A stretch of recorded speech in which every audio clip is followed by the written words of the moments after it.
addressed to both of you. Well, firstly, I'd start off by saying which West Indian player who's paid highly in the IPL has ever showed up for the West Indies.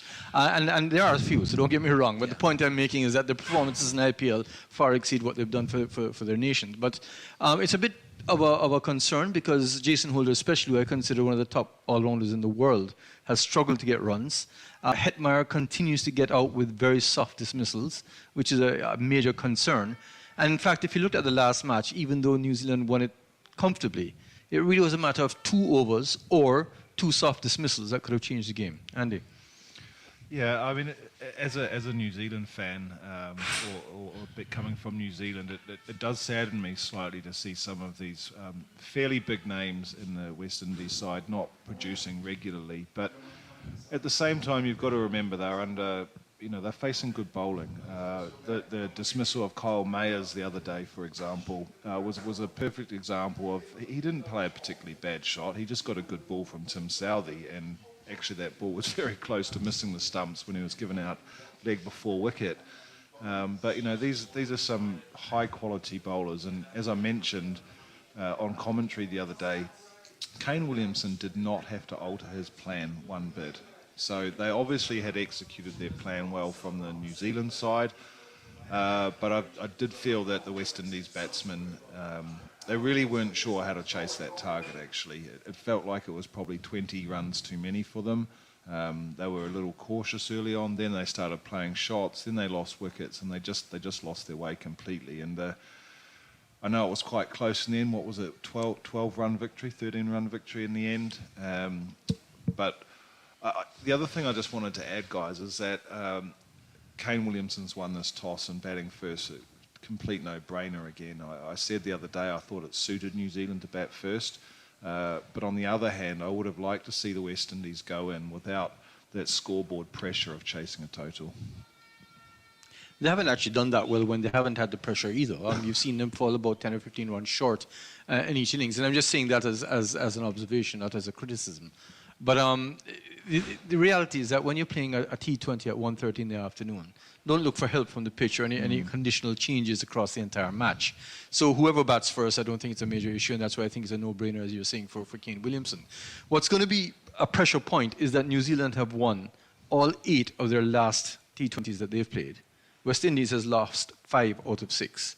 That is where the pressure point is, because the West Indies, as we mentioned yesterday at the last game, have come close to winning many series in the last year, and yet to win a match, leave alone a series. They could have beaten India in the one-day series in the Caribbean. They should have beaten Pakistan in both the T20 and the one-day series in Pakistan, etc., etc.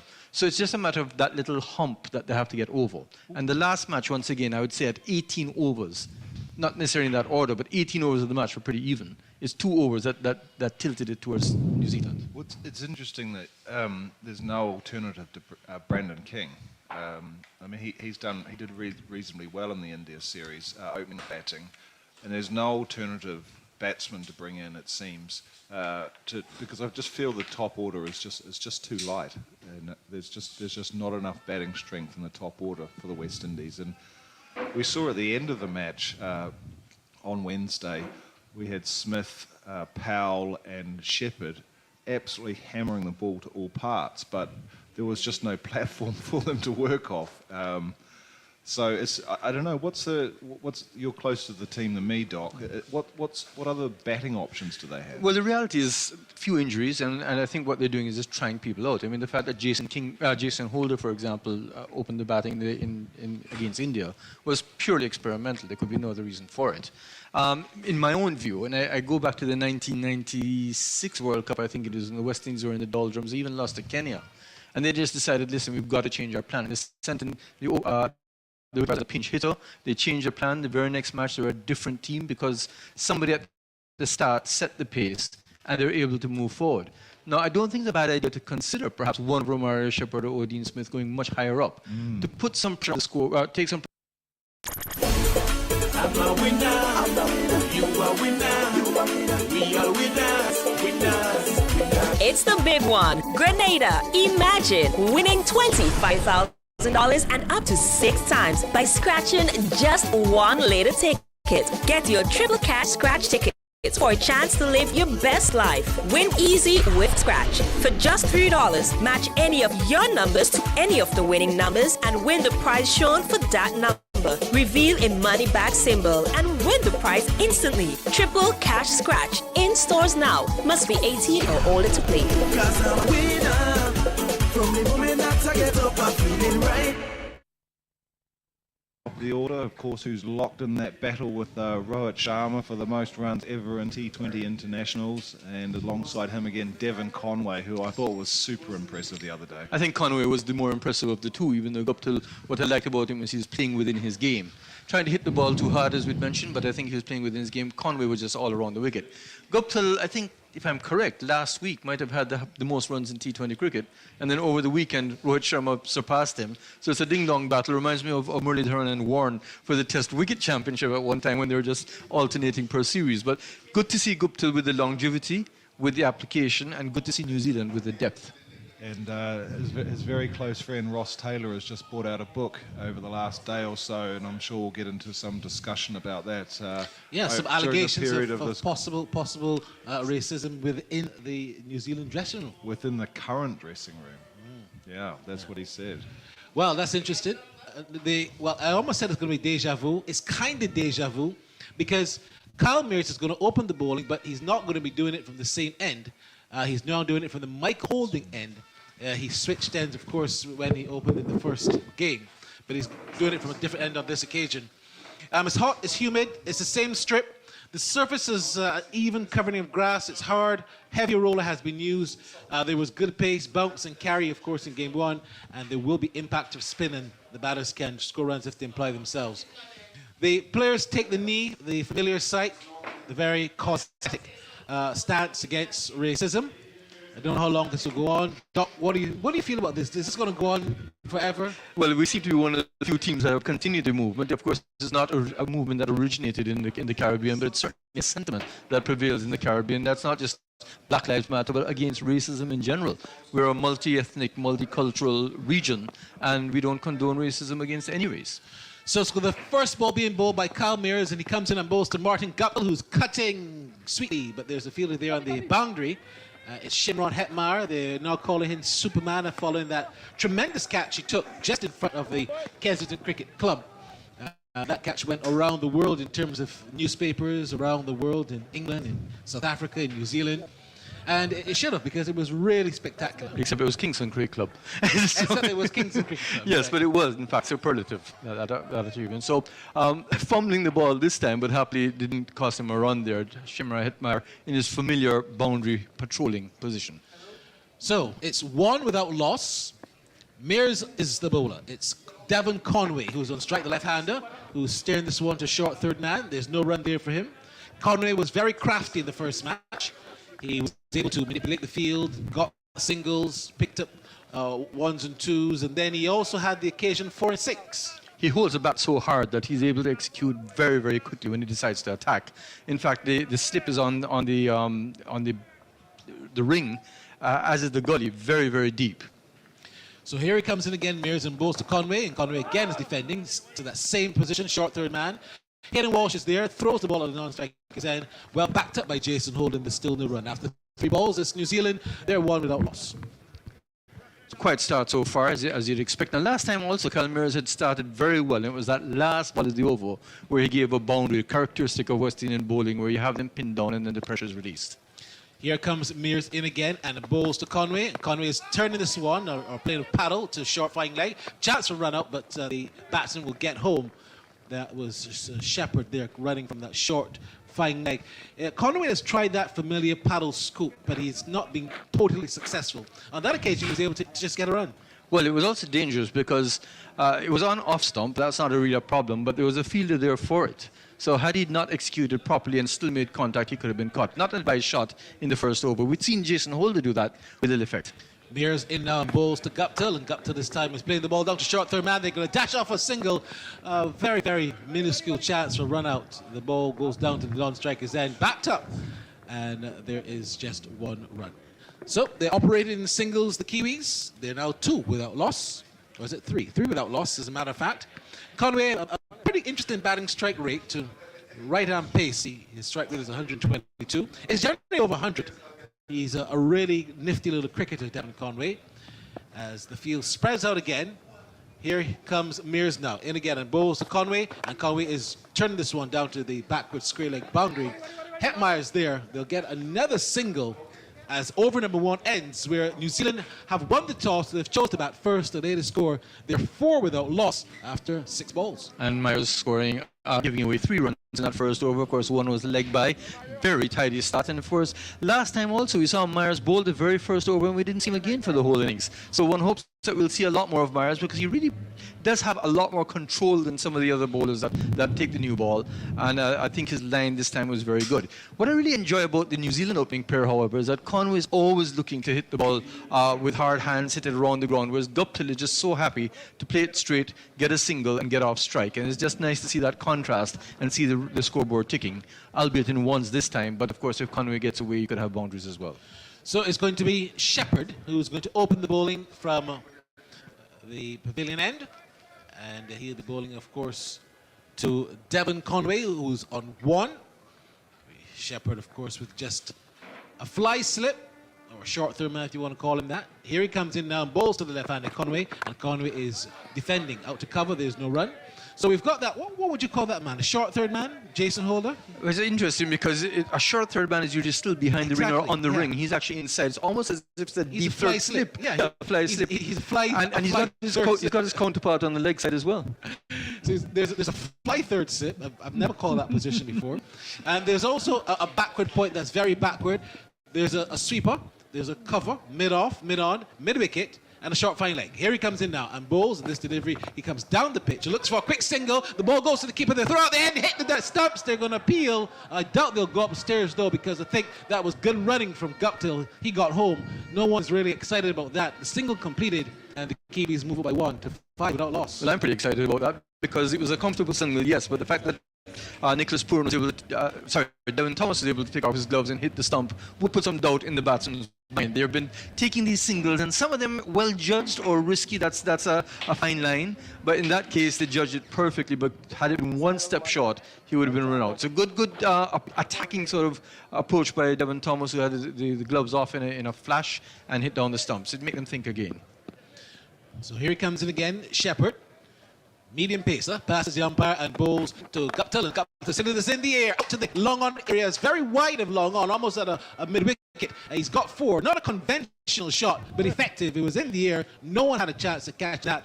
The first boundary for the Kiwis, 9 without loss. Having just said that Guptill plays very straight, defying that completely. That ball was just a bit short, and once it's short, Guptill is able to just use his arms and wrists and pat it wide of the field, and I think that's what was important. He went in the air, but I think he did that because he could guide it into the gap. Good runs there, good thinking by Rutherford, and of course, by Guptill, sorry, and of course this is the first boundary for the innings.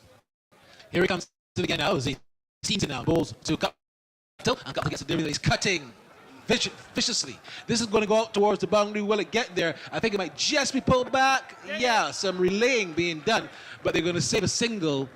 Good work there between, it looks to me like Shamar Brooks and Obed McCoy.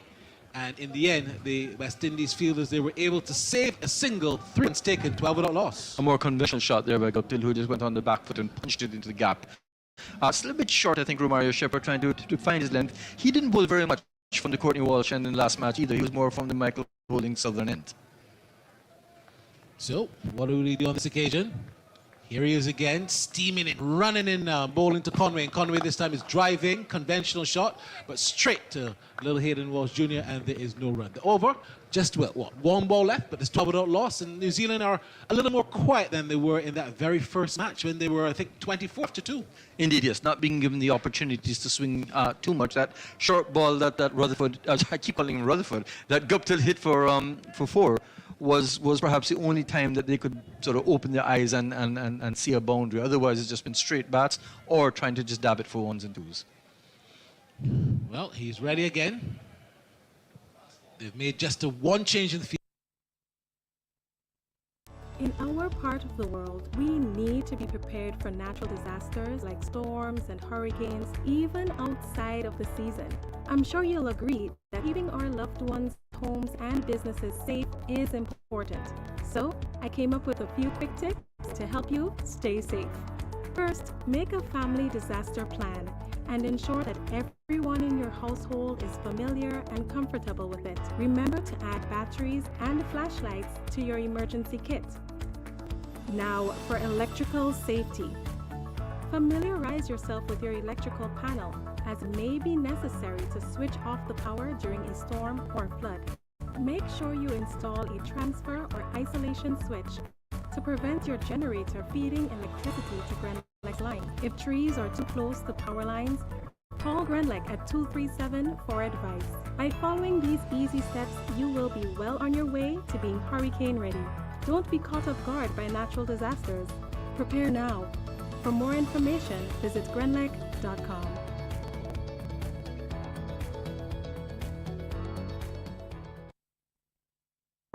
For four was perhaps the only time that they could sort of open their eyes and see a boundary. Otherwise, it's just been straight bats or trying to just dab it for ones and twos. Well, he's ready again. They've made just a one change in the field. Over to a very, very sort of straight mid-wicket boundary.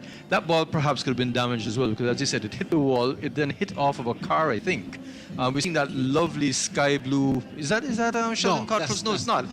That seems to be the sky blue parking lot. That's a Suzuki Swift and not a Rain. I'm saying that's the same position. It's, I guess. Major difference in class of car. Yeah, there. absolutely, yes, and perhaps in the class of ball as well, because that was dispatched straight for six. Well, they say that small pins juck hard, and that's Devon Conway because he's only about 4 feet 4. But the way he hit that went so far you would have thought it was struck by Carlos Brathwaite, with those big long levers. But that was struck very, very hard, and I've never seen a six being struck with such precision. He's around the wicket now and bowls to Devon Conway again, and Conway this time is driving conventionally along the ground, out to long on. One run there for him. It's Jason Holder picking up. Jason Holder has scored 39 runs in his last 8 T20 innings, and they have been questioning if Jason Holder, his all-round ability is being called into question. Yes, he hasn't been too bad. He's picked up wickets. He had a beaver trick earlier this year, a couple of wickets before the World Cup and what have you. But his batting has really gone off the ball. 39 runs in the last 8 innings. Indeed, in fact, if you look at his wicket taking as well, he has more matches than wickets. But nonetheless, I think his bowling certainly has surpassed his batting ability in the last few months. Here comes Mears in again and bowls, and this one is driven straight down the ground, out to long off rather, and that's gone for 4. One bounce into the boundary. 4 runs there to Martin Guptill, and he certainly enjoyed that. Smiles all around on the Kiwis' faces, and that boundary, of course, that's his first 4, and that would take him to 9 as New Zealand now moved on to 23 without loss. It's a bit harsh because it's not really an over-pitched ball. I think you'd have to call it a good length ball, but there's nobody there. The mid-off being just that and not long off, and so Guptill knew that if he made good contact in the air, that was going to be 4. It was 1 bounce. It was an easy shot for him. He likes playing in front of the wicket. Here comes Mears in again and bowls to Guptill, and Guptill gets a short ball looking to pull, misses, taken by the keeper. That should be 1 short ball for the over. I think umpire Gishard will now signal it. Yes, he does. So we've got the Kingston man, umpire Patrick Gishard from Kingston, Jamaica, and Leslie Reefer Jr., who of course is from Bridgetown, Barbados. Beautiful day here in Kingston. It's very hot, extremely humid, and the crowd has picked up. It's not a bad crowd at all. I guess we'll lift throughout the day, and there's a massive party on Sunday here. As Mears comes in and bowls to Guptill. Guptill has just turned this one down to the fine leg area. Ron Powell is down there, so they should only get a couple. They do get a brace, 2 runs. To end the over, it's the New Zealand team latest score. Actually, there's 1 ball left, but the latest score is 26 without a loss with the ball left in over number 3. Indeed, yes. He's had a 6, a 1, a 4, and a 2. It's been expensive for Kyle Mears, who slightly overpitched the ball, got punished, and because of that, the last 2 balls have been a bit too short. Happily, the first one for Mears went over the batsman, but the second one, Guptill was able to negotiate for 2. So here comes Mears in again now, as he steams in, passes umpire and bowls, and this time it's tucked away. Just helped up to mid-wicket for 1. I think that's all there will be. Yes, he shouts no quite vociferously, and the over now ends with the latest score, New Zealand winning the toss and batting, a run rate of 9. They're 27 without loss. Don't forget, we must thank csport.tv. It's the new way to watch Premier League football in the Caribbean. csport.tv, log in and sign in now. Free until August 31st. You want to make sure if you want to watch your Premiership ball, it's the only way to do it in the Caribbean. Sport.tv. And indeed, I had to log in myself because, you got on. because there's no other choice. But What's your favorite team? well, I'm a Liverpool supporter, but I wouldn't say I'm die-hard or you know, I'm a fanatic. But nonetheless, always have been from the days of Ian Rush. That takes you back a bit. But 9 runs and over with Obed McCoy coming on is going to be an interesting conjecture because Obed has not been very economical, but has the potential to take wickets. So Obed McCoy now, as he comes in and bowls to Guptill, and Guptill gets a wide delivery. He goes at it, swashes at that, and it's taken by the keeper. I thought that should have been wide. Well, that was close to being wide. I think it just moved a bit after it passed Guptill. It had started wide, it continued going that way. It was perhaps just inside of that line. That's a guide to the umpire. Guptill did go towards it, so it's not even like he took a pace back or a step back. But nonetheless, I think getting away with that. I wouldn't advise him to try it again, though, because I think this time he will be called. Here he comes in again now and bowls to Guptill, and on this occasion he gets another wide delivery, but Guptill gets hold of that, smashes it through cover. That's 4. Anytime Martin Guptill connects, let me tell you, it's good night nurse. And when he put his bat onto that ball, there was no doubt once it was in the gap where it was going. 4 runs, and Guptill looks in good nick. He looks very, very dangerous today. And New Zealand, they're now motoring along. They're now 29, not lost. Well, as we've been mentioning, that Guptill likes to play the ball in front of the wicket. He drives with ease, caressing that ball, a proper cricket shot, and that was what was so pleasing. And what was also pleasing was the fact that it was along the ground, not trying to hit it in the air, which is usually the undoing of the West Indian batsman. Here he comes in again and bowls. This one is swung in the air, but this could be a catch. It's out to the mid-on position. Catch taken. What a fantastic catch by the captain, Nicholas Pooran. He kept his eyes on the ball. It appeared that it was going into the stands at one stage. He was running back from mid-on. He was backing the ball. He kept his eyes on the ball. He ran back. He took the catch just in front of the boundary. And if you can say anything about the West Indies recently, is that their catching has definitely improved. Indeed, absolutely. So much to say about that ball, because it's not just that he had to run a long distance, but he had to also ward off the other fielder who was going towards him, judge it over his shoulder, which is never easy, and take the catch. So we had mentioned that Obed McCoy has the tendency of being expensive but can take wickets. That indeed has happened. We'd also spoken about how Martin Guptill likes to hit the ball along the ground. That didn't happen. No, he hit the very next ball in the air. Every time he hit it in the air, he's gone for 20.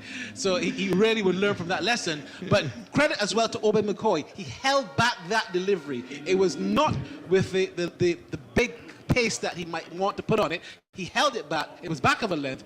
And that's what Guptill was tricked. And I have a feeling that it's to a plan too, because the first ball was wide outside off stump, second ball wide outside off stump, but it was hit for 4, kept that line, but just changed the length a bit, and that was the undoing. Very good bowling there by Obed McCoy. He's got the first wicket for the West Indies, 31 for 1 off a 3.3. From the West Indies perspective, they needed a few more wickets. From New Zealand's perspective, they'll be comforted by the fact that it's Kane Williamson, one of the best batsmen we've seen in the last, probably for this century, at the wicket. Yeah, he is real top-class stuff. But Guptill, I didn't think he would have bet that Nicholas Pooran would have taken that catch. Well done, Nicholas Pooran. It wasn't perhaps as energetic as the catch we saw Hetmar took the other day, but it was really good. Here comes McCoy now, bowls to Conway because they crossed, and this one is swung down to flying leg. Well fielded. Very well fielded there by Kyle Dapper Mears. He stopped 4. The Windies all of a sudden got their tails up in the field. They're feeling quite well.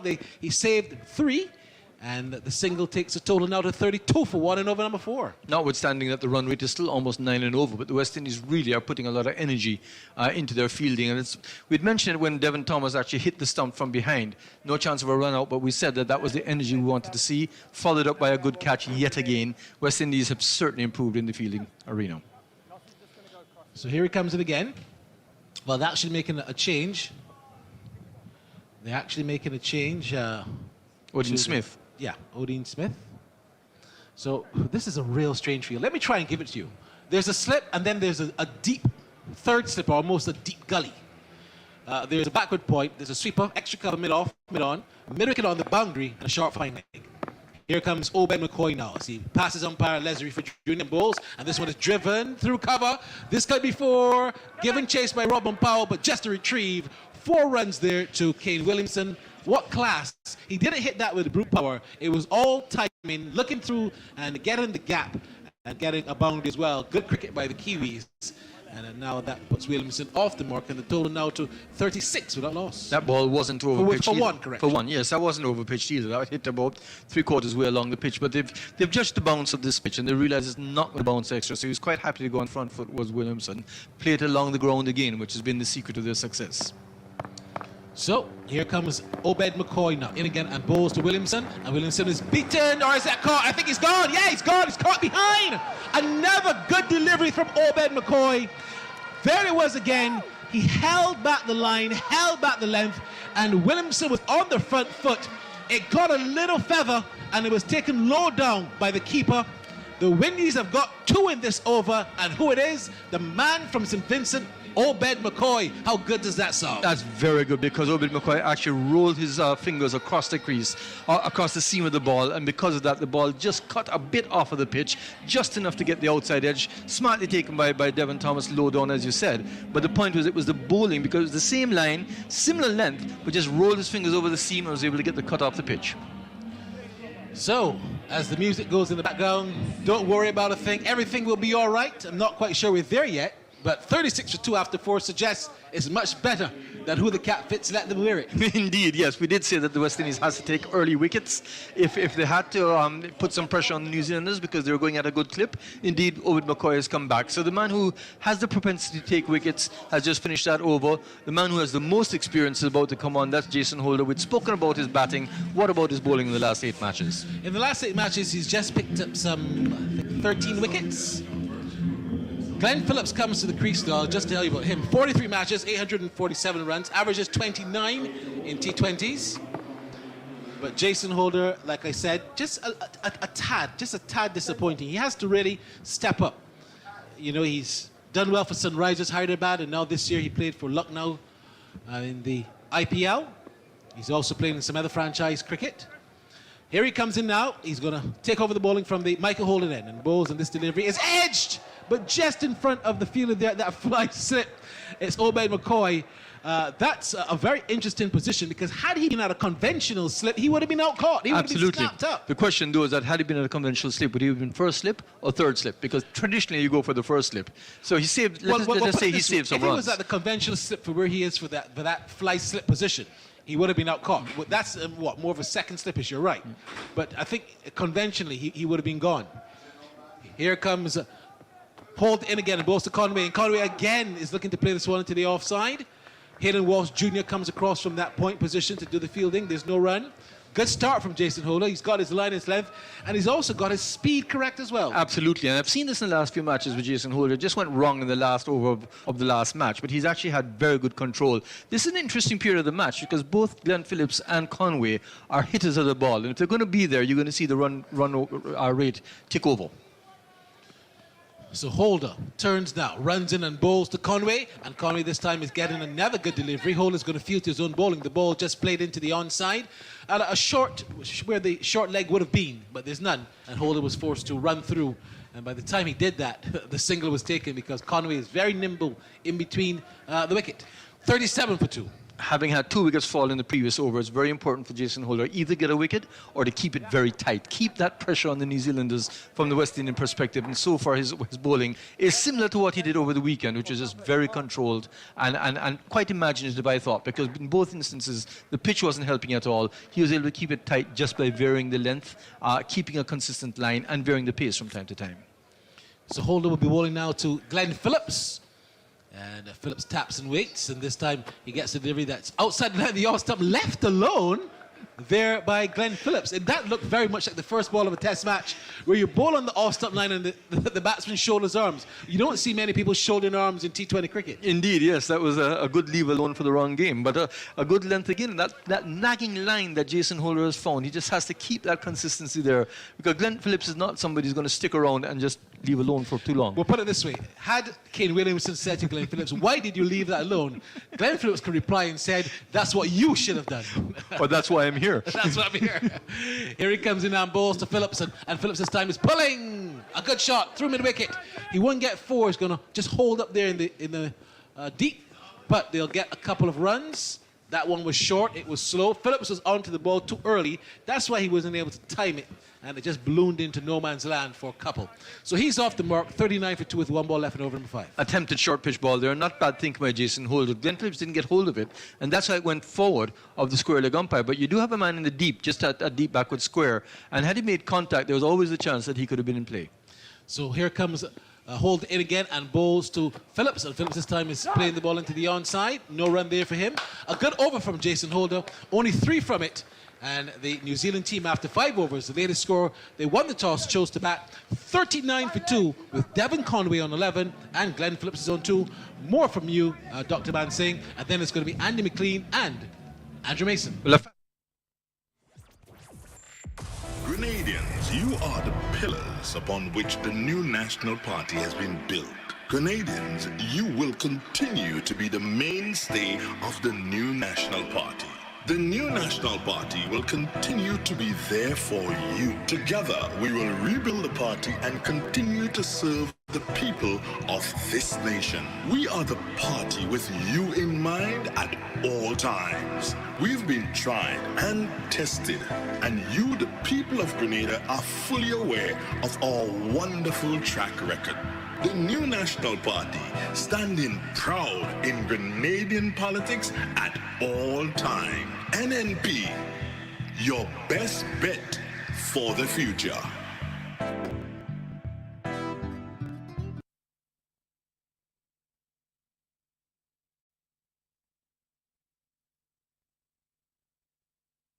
With Ferguson out and Bracewell in, so you can make a note of that. Hello to all of you wherever you are across the world. Here is McCoy as he comes in now up to the wicket and bows to Conway. Conway is getting the ball in the line of the offside and strokes the ball away into the offside down to that cover area and will get a single. Good tight delivery from McCoy. Big strong man from St. Vincent and the Grenadines. 41 for 2 and over number 6. Hello to my good friend Andy. Hello Andy, how are you? Good afternoon, Nice to see Andrew. you. Good. Nice to see you as well again for the first time today. Indeed. Well, I arrived on time and lots of traffic coming down from the Jamaica Pegasus where we were staying, but we were, good to get here on time. And of course, we're hoping for brilliant weather. It's been good so far as we see the lovely flags dancing rather merrily on the scoreboard on the far side of the ground as we look out towards the Norman Manley International. Very clear indeed. Here's McCoy, comes up now, bows to Phillips, and this Olivia Phillips is forward and drives up to mid-off, takes an exploratory step with his crease, but then returns to base as the man from Berbice comes across to make the stop. That's Romaria Shepherd inside the circle at mid-off. There's a slip, there's a short third man, a backward point that's covering the boundary, extra cover, mid-off, all inside the circle, so they're 1, 2, 3, 4 men inside the circle, saving one on the offside. That's interesting to feel. On the onside, there's a mid-on, there's a mid-wicket, and a short fine leg. Here's McCoy, comes in again to bow to Phillips, and Phillips gets the ball short, follows it, and bangs it down towards the cover area. Just a single, as Paul, the Jamaican, comes across to make the stop, fires the return to the keeper, and with that, Phillips goes to 3, Conway's got 12, and we're halfway through over number 6, with New Zealand winning the toss and batting a rate of 7.64. They lead the series, of course, within that first match. A tight battle. Days ago, they're 42 for 2, and West Indies hoping to win this one. And we could the humdinger, I would imagine, on Sunday. Here's McCoy, all arms and legs, comes in, both to Conway. Conway gets a good deal, bang on target. The return comes in from Holder, who's at that short third man position, a bit slow really. The ball was played to him. They got the single with no challenge. Holder's got to be much quicker. Of course, he's a man that comes from the same country as Obadeli. We saw him at the hotel a couple of days ago, Obadeli, who would have been in Jamaica working for Sportsmax, doing some commentaries, of course, on the Commonwealth Games. Lovely to see him. 43 for a loss of 2, and I imagine, like most Barbadians, he wants a new stadium in Barbados. Here we go, as this delivery is on the line of the off-stump, bowled by McCoy. On the back foot goes Phillips, and just works the ball in nicely into the offside down to cover. 1 to come in over number 6, and already, Andy, this has been a good over. In fact, only 3 runs coming from over number 6, well bowled. Very good over, and he's actually a very impressive bowler, McCoy. Left arm over the wicket. I watched his over against, or his match against India, the first of that one ODI series, and he was very impressive in that. Well, he was finished strongly here. He comes in again on his way, goes past the umpire and balls, and ball beaten outside the off, but perfect delivery as the batsman was completely fooled by the change of pace. That Phillips to end over number 6. At the end of it, 43 for a loss of 2. That's the latest score at Savannah Park. Yeah, just 4 runs off that over, and that's exactly what the West Indies need at this point, with those 2 quick wickets of Guptill and Williamson, just to put a bit of pressure on New Zealand. And yeah, I like the look of McCoy. He's a wicket-taking bowler, but I must say I'm slightly bemused at the field that keeps getting set here. West Indies don't start with a slip early on, and then they put in a slip just before Williamson got out, and then they've employed a slip to Glenn Phillips as well. But at the start of the innings, with Guptill and Conway there's no slip. It's almost like they have it's like a backward point, and then a short third man. It's being called a fly slip by Barry on commentary a little bit, but really it's a short third man. A fly slip, you like that? I just don't. Are you trying to take a wicket, or you're not trying to take a wicket? It's in no man's land. I agree with you. In the meantime, his holder continues to bowl to left-handed. Conway's got 13. He's up and bowls. The ball is outside the off and chopped away down to that dolly area. Tumbling saved by the fielder coming across his right. It was outside the off stump and was steered right down to that position. It would have gone down to third man. About wonderful work by Hayden Walsh, very athletic, the man from Antigua. Hello to all of our friends in Antigua. Wonderful country. I had a chance to speak to my good friend Sir Andy Roberts a couple of days ago. Of course, Sir Curtly Ambrose is from there as well. The match referee, Sir Richard Richardson, is there, and the Master Blaster, of course, who's a national hero in the country, Vivian Richards. Here we go. As the holder comes the balls outside the off and steered away down to that short third man position, so he's been effective. It was outside the off stump, and it went down to McCoy, who picks it up and attempts to throw in the end, decides not to. So we're into over number 7. Let me remind you that New Zealand won the toss. It chose to bat. Lovely weather in Kingston, Jamaica. Hello to all of our friends wherever you are on the network. Thanks to Omega Pass FM for the host radio station. Thanks to all the stations across the Caribbean. Thanks friends at Zen there in New Zealand. Here's a little bit short of a length. Bowled by Holder. Pulled away down to backward square by Conway. Coming inside. We'll get a single. And the ball is picked up by our good friend coming in there, Mr. Hetmeyer, who is the talk of the town. I can tell you that you saw a lot of it on Facebook, and I mean, it really made headlines. And there was one that I found rather cute as he took the cat. Someone said, look at his apps, 43 for loss of 2. I thought it was rather cute. But he really took a stupendous catch, one of the best I've ever seen. Really, I mean, it was absolutely fantastic. It was worthy of commendation. Has he got any more adjectives for that? So 44 for loss of 2. Triple N. I'm a winner. You are winner. We are winners. It's the big one. Grenada, imagine winning $25,000 and up to 6 times by scratching just one little ticket. Get your triple cash scratch tickets for a chance to live your best life. Win easy with Scratch. For just $3, match any of your numbers to any of the winning numbers and win the prize shown for that number. Reveal a money back symbol and win the prize instantly. Triple cash scratch. In stores now. Must be 18 or older to play. 'Cause I'm a winner. From the moment that I get up, I'm feeling right. 0.59. And that's when you get wickets, and sometimes we devalue the importance of getting wickets in T20. And if you get wickets, you can really, upset the flow. Mayor's 2 overs, no better done for 17. Shepherd 1 over 8. McCoy 2 overs, no better 2 for 13. Holder 1 over and 5 balls, no better done for 5. So generally, the work of the West Indies side, the bowlers has been good. And Holder to bowl the last ball of over number 7 will want finish strong. He comes in to bowl to Conway, and Conway gets a short ball and swings it down to that position of backward square, and that's Hetmeyer getting his big frame behind it to stop it, sends a return to the keeper. So to end a good over, in fact, Holder's last over just cost him 3. At the end of it, Phillips is on 4. Conway's got 15. 46 for 2 is the latest score at Savannah Park. Yeah, so the last 2 overs have been very good for the West Indies. McCoy just conceding 4 off his second over, and Holder conceding just 3. The one thing that's also stood out for me is I know that at times there's been a little bit of a question mark about Nicholas Pooran's captaincy, and sometimes he doesn't come across as the most confident captain. But I have to say he's manoeuvred his field so well today, even though up until now, we've only been able to have, up until the last, before the last over, only allowed 2 men outside the circle. He was really thinking hard about his field placements, and more often than not, the ball was actually going straight to the man rather than to over the boundary or to the boundary. Well, we're going to have some spin. Caden Walsh, economy rate of 7.70. He's going to enter the attack now, and he's going to bowl to left-hander Conway, who's got 15 from 20. In he comes, on his way, he's up and bowls, and he's onto the front, but he flicks the ball away, wide of long on for one. Will he come back for second? Surely, as McCoy has a lot of work to do moving to his left and in, and pick the ball just outside the circle, so having to come so far in, the batsman had time to come back for the second. So we start over number 8. Phillips has got 4. Conway is on 50. And I shall endeavour to run through what has happened so far. Let me remind you that New Zealand won the toss and chose to bat. Goptil caught poor end bowl by McCoy 20. And Williamson caught the keeper Thomas off McCoy for 4. Here's Walt in bowls. The delivery on the line to the leg. Worked to be neat into the onside by Conway for 1. Will he come back for the second? No, he won't. Goes down onto that forward square position. The fielder comes off the boundary very quickly. Indeed, that's Powell. And he must know about speed. Of course, Jamaica being the land of speed. And he raced in and picked it up. They got a run for that.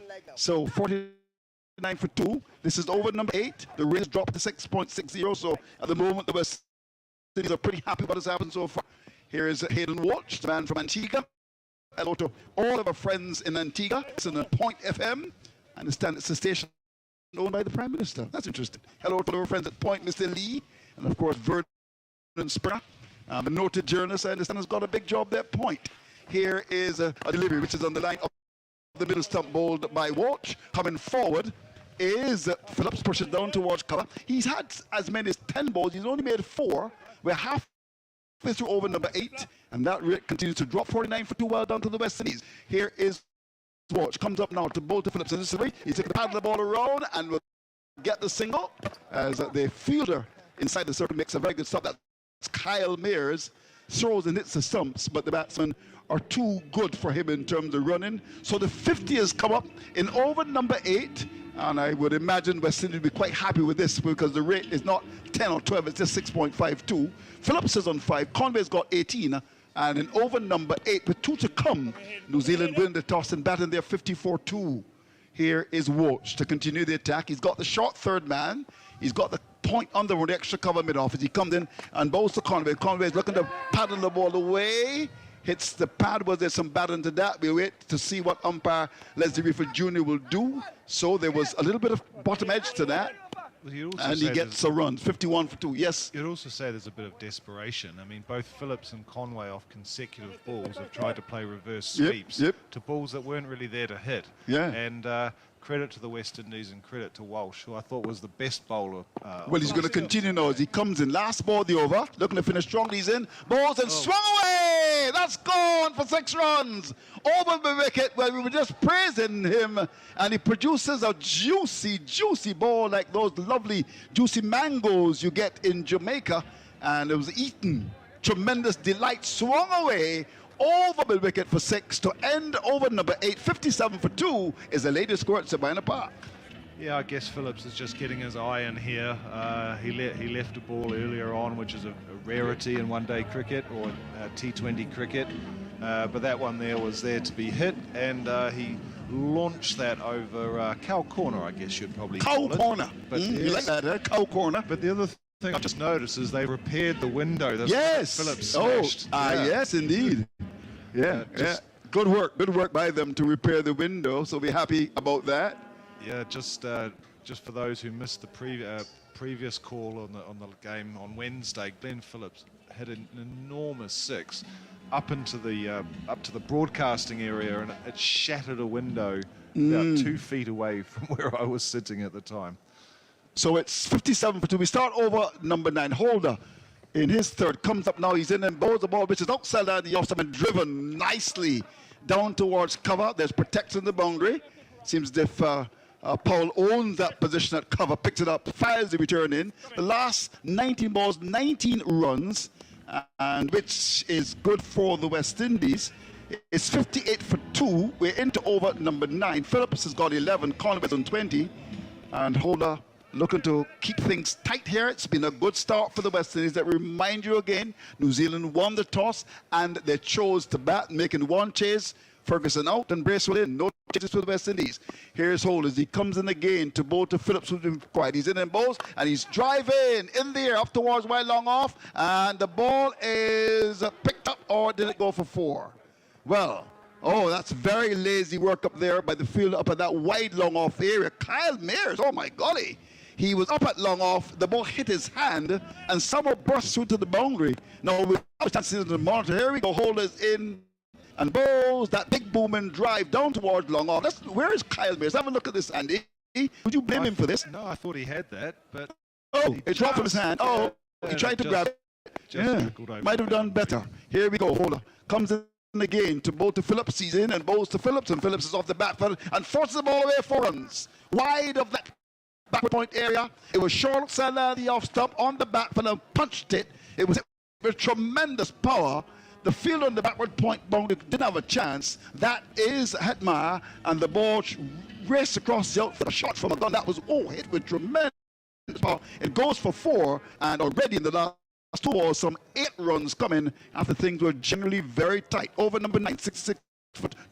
With that, Phillips goes to 14 balls. Here's Holder looking to get back on sound. He's in and bowls to Phillips, and Phillips is on the back foot to 1, which is on a different line. Works the ball into the onside, gets 1. Will he come back for the second? The return comes in. He gets home.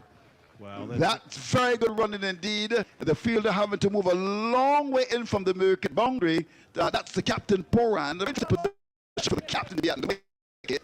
You don't normally find captains in that position. He had to come a long way in, and they came back for the second. So already in the over 1, 2 fours, and then 2. So it's been a pretty expensive over. Some 11 in the over so far, with some 2 balls to come. Here's Holder, comes up now to bowl to Phillips, and Phillips is forward, gets the ball pitched right in the block hole, digs it out, and it goes up there on the onside for a single with the fielder down at that long on area picking it up. That's Shamar Brooks. Always in a very languid way he moves, picks it up, sends the return to Holder. So 12 runs from the over, and New Zealand was trying to do the repair job, having lost Guptill for 20 and Williamson for 4. It was then 36 for 2. But these guys know what to do. They just steady in the rocking ship to launch an assault later on. 1 to come in over number 9. Here is Holder, comes into bowl to Conway, a short and hit down to the boundary for 4. Simple that, banged in short, a poor delivery by Holder. It was a rank long hop, really. The batsman had a day and a half and a piece of say. It just came inside of his stumps, hit the ball through square leg, and it went away for 4. Not a good ending at all by Jason Holder. The rate is on to 8.11, and this represents a pretty good position. So at the end of over number 9, 70 for loss of 2 was the latest score at Sabina Park. Yeah, you just get the feeling the West Indies undid some of their good work in that over. 16 coming from it, the Holder's third, whereas the previous 2 overs had only gone for 7. Right. That last ball there from Holder, short, Conway came back, rocked back, pulled that away comfortably to the boundary in front of the Kingston Cricket Club, which, if you've not seen it before, is a cricket club actually inside the ground. So it's next to the big stand, next to the car park, and it looks like the patrons are enjoying themselves over there, Andrew. Yes. Mario Shepherd takes up the attack. Well, he's going to come back in the attack. His first over cost 8. Phillips is on 22. Conway's got 24. We start over number 10. Here is Shepherd. Comes up, he's in and bowls short of the back foot, punched away out to cover. Wonderful shot by the right-handed Phillips. Guess what? We'll come back for the second. The return comes in from the fielder Brooks, having to move to his right from cover to extra cover. They're back for the second. So in the sunshine of Sabina Park, it's 75 for 2 over number 10 being bowled. That rate has gone to 8.18. What they've done here, these 2 very experienced cricketers, they've just steadied things. They're now looking to just up the ante, as they would say. 5 to come in over number 10. Phillips is 24 from 17, and Conway's got 24 from 25. Shepherd comes in, both to Phillips. Phillips gets a wide ball at the off stump, and it's going to be called wide by Reeford Jr. Got Patrick Gustard with him. Of course, he's from the land of wood and water, right here in Jamaica. I saw him at breakfast this morning.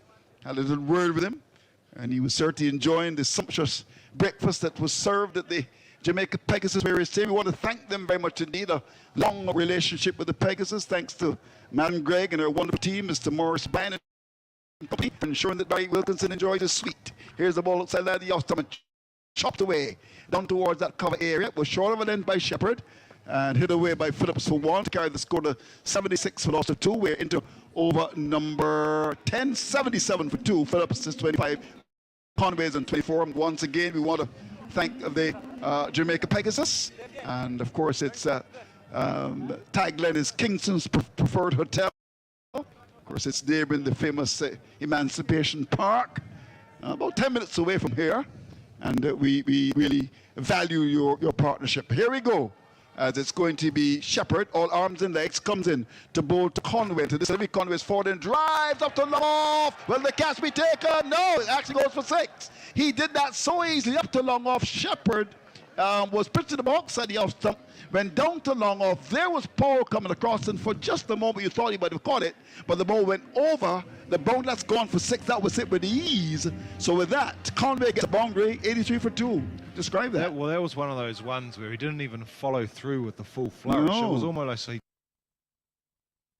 In our part of the world, we need to be prepared for natural disasters like storms and hurricanes, even outside of the season. I'm sure you'll agree that keeping our loved ones home. In our part of the world, we need to be prepared for natural disasters like storms and hurricanes, even outside of the season. I'm sure you'll agree that keeping our loved ones' homes and businesses safe is important. So, I came up with a few quick tips to help you stay safe. First, make a family disaster plan and ensure that everyone in your household is familiar and comfortable with it. Remember to add batteries and flashlights to your emergency kit. Now, for electrical safety, familiarize yourself with your electrical panel, as it may be necessary to switch off the power during a storm or flood. Make sure you install a transfer or isolation switch to prevent your generator feeding electricity to the next line. If trees are close to power lines, call Grenlec at 237 for advice. By following these easy steps, you will be well on your way to being hurricane ready. Don't be caught off guard by natural disasters. Prepare now. For more information, visit grenlec.com.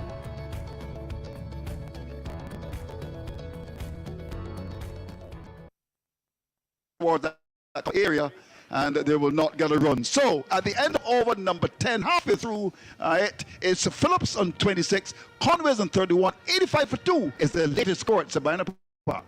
And New Zealand will be very happy with their performance so far, scoring 8.5 and over, having just lost the 2 wickets. Conway and Phillips looking very set on 31 and 26 respectively.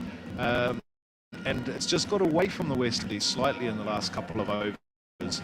And so they've got a lot of hard work to do, and they really need some wickets soon. Just thinking what a score might be here compared to, say, the last match where 180 was 185, I think they got through to in the end, was a target the West Indies failed to chase. So another 100 runs or thereabouts could be something that New Zealand might be aiming for at the moment, certainly with all these wickets in hand and a lot of firepower to come. Just remembering, of course, they brought Michael Bracewell into the side today, who's really been smashing it to all parts in Europe during the summer, and so he's a worthy addition, or a new addition to the side, and strengthening the batting even further. So the launch pad is certainly there. Just one thing that's very interesting on the scoreboard here, which comes and goes a little bit, I might say. You can't necessarily read all of it all the time, but it's 7:24 a.m. And so they've set the clock at Sabina Park to New Zealand time. Oh, interesting. All right. So let's reflect what has happened. The players are refreshing themselves. Patel was caught by pouring off McCoy for 2011 balls. He faced 3 fours. Conway's knocked out 31 from 28 balls. He struck 2 sixes and a 4. Williamson, the captain, who batted so well 2 days ago, caught by Thomas Lowdown as he got an outswinger from McCoy, 4. And he just faced 2 balls, actually the 4. Glenn Phillips from a 36 for 2 is batting very well with Conway. He's on 26 from 19 balls. He's hit 2 fours and a 6. And after 10 overs, it's 85 for 2, 85 for 2. And I shall endeavor to run through the details for you. We can have a double change very soon with Barry Wilkinson coming to call in. Mayor's Tovers, no business done for 17. Shepherd in 2 spells, 2 overs, no bidders, done for 20. McCoy has been the best bowler by far. 2 overs, no bidders, 2 for 13. Holder, 3 overs, no bidders, none for 22. And Walsh, the leg spinner, 1 over, no bidders, none for 11. And let me tell you that the West Indies did not make any changes to the side. New Zealand made 1 with Ferguson out and Bracewell in. So we brought you up to date. New Zealand win the toss and deciding to bat. They are 85 for 2 at the halfway stage. And we're set, I imagine, for a pretty interesting finish. But we shall see. That's a long way away. We're going to have a change of commentator. Of course, Dr. Mansing has come a call in his brand name shades. We'll invite the thoughts, and after him, it's going to be Barry Wilkinson. Well, indeed, you think that New Zealand has taken the ascendancy again in the second half of the game. The run rate now 8.5 after 10 overs. It dipped down to 6.7 when those 2 wickets fell over McCoy taking the 2 in 1 over. The next 3 overs went for 3 runs apiece. And then since then, the floodgates have opened and it's gone up to 8.5 as a run rate. But we're going to see Hayden Walsh coming back now, this time from the southern end, from the Michael Holding end. Not very successful from the northern end, bowling a decent 5 balls, and the 6th ball was dispatched for 6. It was a loose delivery which deserved to be hit out of the ground. Barry Wilkinson, we're seeing the second over of spin. Do you think West Indies are regretting that they don't have a second spinner? It's always time to reflect, but I guess I'm not necessarily regretting it if it's not a second spinner, as this one is on the back foot and punched out into the deep cover area. An attempt there for a catch by Odin Smith, but he floored it. It just dropped in front of him, I should say, and the batsman will get 2. I think they're just regretting that their bowling has not been better. Perhaps the spinner might have played, but that doesn't mean he would deliver. Their bowling has just been a little scrappy and a little very, you have to say it's been helpful to New Zealand. That's a 50-run partnership for these 2 after 37 balls. Good picking up after it started very, very slowly. Here he comes again and bowls. This delivers on the landing off stump and driven, misfielded by the captain Nicholas Pooran at cover. Should have been none. Instead, it's almost 2. Just what? 1. So some very scrappy fielding all of a sudden. We were praising how well they've been fielding, and now all of a sudden, very, very scrappy fielding, allowing a single. Well, they're almost 2 halves there because the misfield, they went for 1, were thinking of coming for the second, stopped, went back again, the throw came in, Walsh not able to gather, and once again they kind of went down cold with the pitch and realized it wasn't worth it. So only 1 run in the end. If West Indies were to lose by 1 run, you'd know exactly why that was. But I don't think that diminishes from the fact that the fielding by and large has been very, very good. Perhaps highlight of West Indian games so far in this series. So this is a delivery now from Walsh. That's going to be very crucial towards how the over has gone and how the game is going. 88 for 2 and over number 11. Phillips has got 29, Conway's got 31. It's Conway on strike, and this one is swung high, hard, and handsome. 6 more. The cameraman is in trouble on top of the Kingston Club. In fact, he actually picks up the ball and does the fielding for the West Indies. Well, that was very, very actually easy. Ryle Stewart, a very well-known cameraman in Barbados. The ball was for Ryle, and he actually fielded the ball in the end. The irony of it was there was a misfield of this ball which allowed the batsman on strike. And the 6, who knows what would have happened if that single wasn't in. 85 metres for that 6. So you talk about extra spinner, but look, the spinner's on, he's not delivered. So it's not just about who the spinner is, it's about the West Indies bowling well. This time, he's playing it fine, down to third man, there's no one there. There's a fielder at the very wide full-eye slip position, and once you get it past that fielder, it's going to go down the hill it has. This is a glut of runs for New Zealand, because they've had a 6 and then a 4, 10 runs in 2 balls, and all of a sudden, New Zealand's run rate has gone up to 10, and they're looking really good now at 92 for 2. Call that a late cut, being very, very late in just dumping the ball through the vacant slip. So a good late cut there by Conway, who, as I said, has scored 10 runs when he really should not have been on strike. Here comes this delivery again that is driven out to the sweeper.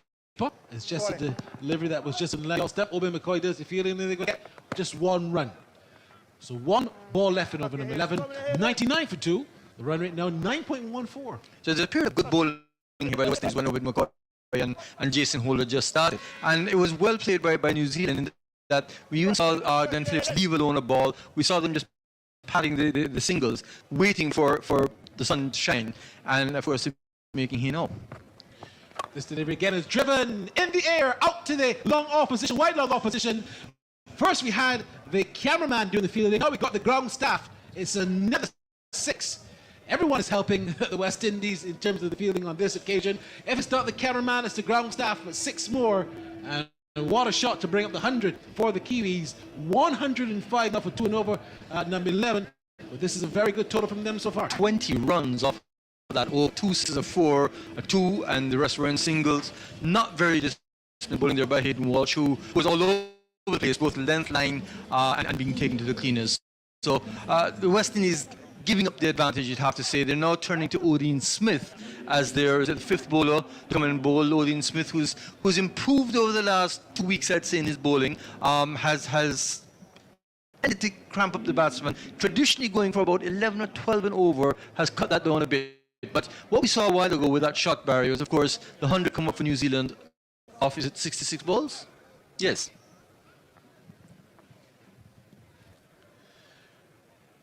So it's going to be Odin Smith. He's going to come on the attack.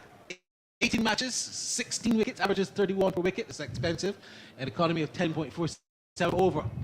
So the medium pace, Odin Smith on his home ground. He comes in now and bowls to Conway on 42. And Conway is getting a good delivery just in the Yorker kind of line the length, middle stump. And he was able to dig it out. Played up the cover. There's no run. Good start. Indeed, yes. Odin Smith has improved in the last 2 weeks, and it's been both because of his line and length, and even a little bit of pace. But guilty of trying to bowl the ball too fast and short at the early stage of this year and the early stage of his career, obviously. And as you said, he's going for 10.37, but that's improved because of the last 2 matches. As he comes in again now and bowls, this delivery is down the leg side. That was some confusion. They were running a single, the batsmen, and Phillips and Odie Smith got tangled up. And in the end, I think Smith recognized, look, it's my fault. I encroached the batsman, and a leg bye was achieved.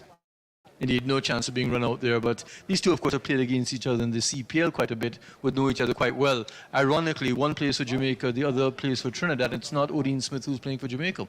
So the international nature and the franchise cricket as it is, Glenn Phillips has played more of his cricket in Jamaica than Odin has for T20. Yeah, Odie Smith has really come to the party in the last 2 years. He was knocking on the door for a long time. He would have made his debut in that tour to Pakistan that the West Indies had, where a lot of players didn't go, so he had a chance to go. But after that, I think he's really improved as a hitter, late order batsman, and a much quicker bowler. Here comes Odie Smith again now, and bowls to Phillips on 35. And Phillips says, look at the ball, it's wrapped on the pad, it's a loud appeal for LBW. The umpire says not out. Where was that going? Wouldn't that have hit middle stump? Was it a bit too high? And they're also signaling a leg bye. So it definitely hit the pads. Whether it pitched outside leg stump is one question I'd have, because it was pretty quick, by the way. I think he was beaten for pace, trying to play with a square bat, and just completely beaten for pace. The DRS timer withers away, as there's no chance of the West Indies, no desire by the West Indies to have a review. I thought that was worth a review. That was worth a review. Here he comes in now and bowls to Conway, and Conway is coming across his crease. They're appealing again now for LBW, but I think that one might have come off the bat. In the end, they're going to get a single down to the mid-wicket area. Was that a leg bye or was that bat? Let's wait for the signal. There's none, so that's why the team is not going upstairs. There was obviously some bat of that, was there? Well, a little conversation there between Puran and Reefer. Everyone just whispering. Oh, no, they're going upstairs. Puran whispering, did you really think that came off the bat? And then deciding, well, he wasn't too sure. But that ball was foolish in length, not foolish, but foolish. And a paddle attempted again by Conway, which we've seen him do a couple of times, but usually to much shorter balls. So he was hit pretty much close to the stump. The question once again is, was that ball down the leg side? Was that going to hit the stumps? That's really what Les Reefer would have said. Now, we're seeing the replay here. Certainly not down the leg side. And I think it hit him in front of the stumps. The question is, would the ball would have gone on to hit the stump, or whether it would have missed. I think this is pretty close. First thing, of course, is ultra edge. No leg bye was signalled, so the umpire reckoned that it hit the bat. Well, it didn't. So there was no bat on that. The umpire thought it hit the bat because he didn't signal leg bye. It did not hit the bat. The ball's pitched to the line, impacting, and it's hit, and he's gone. Wicket. Well done, West Indies. Very good call there from Nicholas Puran and Odin Smith. Leslie for Jr. got it all wrong, they've got to tell you, because he did not signal leg bye. He insinuated it off the bat. But Conway has been given on the review, taken by the Windies with just a second left before they decided to take the review. The review showing it would have cannoned into the middle stump, and Leslie Reeford Jr. is forced to make a change to his original not-out decision, and Conway is a goner. Indiscretion there by Conway, who tried to paddle a ball that was just far too close to him on, I would say, middle and leg. But the ball was hitting him in front of Jason. Clearly, the decision was that it hit the bat by the umpire. That was incorrect, and he was out thereafter. So one has to wonder what happened in the ball before that, too, because that, too, was very close when they ran for a leg by. I thought both were plumb. I must tell you. Well, the last time Odin Smith got a wicket here, he got a wicket off the next ball as well. So we have to see what happens this time. But that, of course, was because of those two fantastic catches, one by Shamron Hetmeyer and the very next one by Devon Thomas. He ended up with 3 in that innings. Looking back at the delivery, it was pitched just on the off stump, came back in, and it was cannoning into the middle stump. A good decision there. So Conway's gone for a well-played 42. Darryl Mitchell comes to the crease, and New Zealand now 107 for 3 with 2 balls left in over number 12. Good bowling here by Odin Smith, who's bowled quicker than we've seen him in the last 4 matches. Really coming down with quite a clip and keeping it full to the batsman, which is not allowing them to play square of the wicket, even though they're trying to manufacture shots. So you've got a third man now. There's a backward point in the boundary, a sweeper, cover, mid-off. There is a long on, a very straightish mid-wicket, and a backward square in the boundary, as well as a flying leg. Therefore, Darryl Mitchell, a man who averages just about 29 at this level, but he's known to be very destructive. Here comes Odin Smith, the wicket-taking man. As he comes in now again and bowls to Mitchell, and Mitchell this time is playing the ball straight to the straightish mid-wicket along the ground. No run there, fielded by Kyle Dapper Mears and watered over. No ball has been, when I say no ball, not that no ball, but no ball has been coming off of the bat. We've had 2 runs in the over, but they've all been leg bys and a wicket as well. So this is a fantastic over. Indeed, 2 dot balls, 2 leg byes, a wicket. To round that off, you hope they'd have another wicket from the West Indian point of view. However, what we're seeing is no slip in place, nobody close to the bat. So clearly what they want him, the batsman, to hit in the air. And clearly with the run rate that New Zealand has, that's probably the best way to place your feet. Here he comes in now, bowls to Mitchell, and Mitchell this time is pulling out to the wicket area. Runs here for him, actually he's got 4. There's no one there in that deep mid-wicket area. Kyle Mears is at the straightish mid-wicket, but he's inside the circle. It went over his head and into the boundary for 4 to end the over. 12 gone now, and it's a Nelson. Hello to all of my friends. They're in. Grenadians, you are the pillars upon which the new national party has been built. Grenadians, you will continue to be the mainstay of the new national party. The new national party will continue to be there for you. Together, we will rebuild the party and continue to serve the people of this nation. We are the party with you in mind at all times. We've been tried and tested, and you, the people of Grenada, are fully aware of our wonderful track record. The new national party standing proud in Grenadian politics at all time. NNP, your best bet for the future.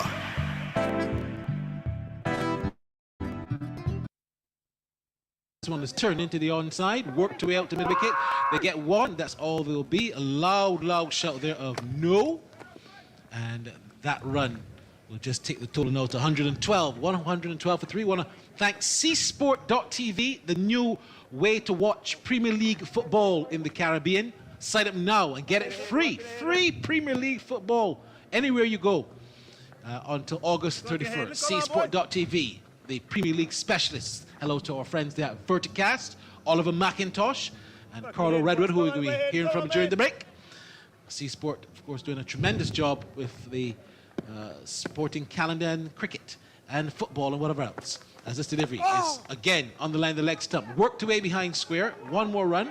They're going to actually come out for the second. Obed McCoy was sleeping. He was rarely sleeping. Perhaps he was thinking about the volcanic action in St. Vincent, because he was caught napping there, and he then fell on the lava because it's so hot on the ground. Indeed, yes, it's sizzling hot, and the runs are pretty hot as well. 3 runs off of the first 2 balls of this oval. 31 runs off of 12 balls before this. So Jason Hayden Walsh just not able to get the radar right. 114 for 3. Mitchell is on 6. He's on strike. And this delivery again worked away forward to the square. It's not going to be McCoy on this occasion. It's going to be Kyle Mears just picking up. Haven't seen Hayden Walsh turn the ball very much in T20 cricket. Of course, the pitches are not conducive to that, but just don't see any turn. That seems to be troubling the batsmen. So it's all a matter of looping the ball, the flight, the variation in pace, but certainly spin does not seem to be something that troubles the batsman. So here comes Walsh in again now and bowls to Phillips. So Phillips is driving back to Walsh, and that's his second dot ball. Well fielded. Guptill caught Puran, Bull McCoy 20. Conway, LBW Smith for 42. Williamson caught Thomas the keeper, Bull McCoy 4. With Phillips on 36, Mitchell on 6. We've also had some 6 extras and 4 leg byes and 2 wides. Here comes Hayden Walsh Jr. now as he passes the umpire and bowls to Phillips, and Phillips is getting the ball down the leg side and swings at it, comes off the top edge down to the fine leg boundary for 4. So 100 now and 19 for 3. A very poor delivery there from Hayden Walsh. Let me also tell you that Kyle Mears has bowled 2 overs, none for 17. Shepherd 2 overs, no maiden, none for 20. McCoy has got 2 for 13 from his 2. He'll come back, no doubt. Jason Holder 3 overs, no maiden, 22. And Odin Smith 1 over, no maiden, 1 for 4. With Walsh so far 2 overs and 4 balls, no maiden, none for 38. He has been very expensive.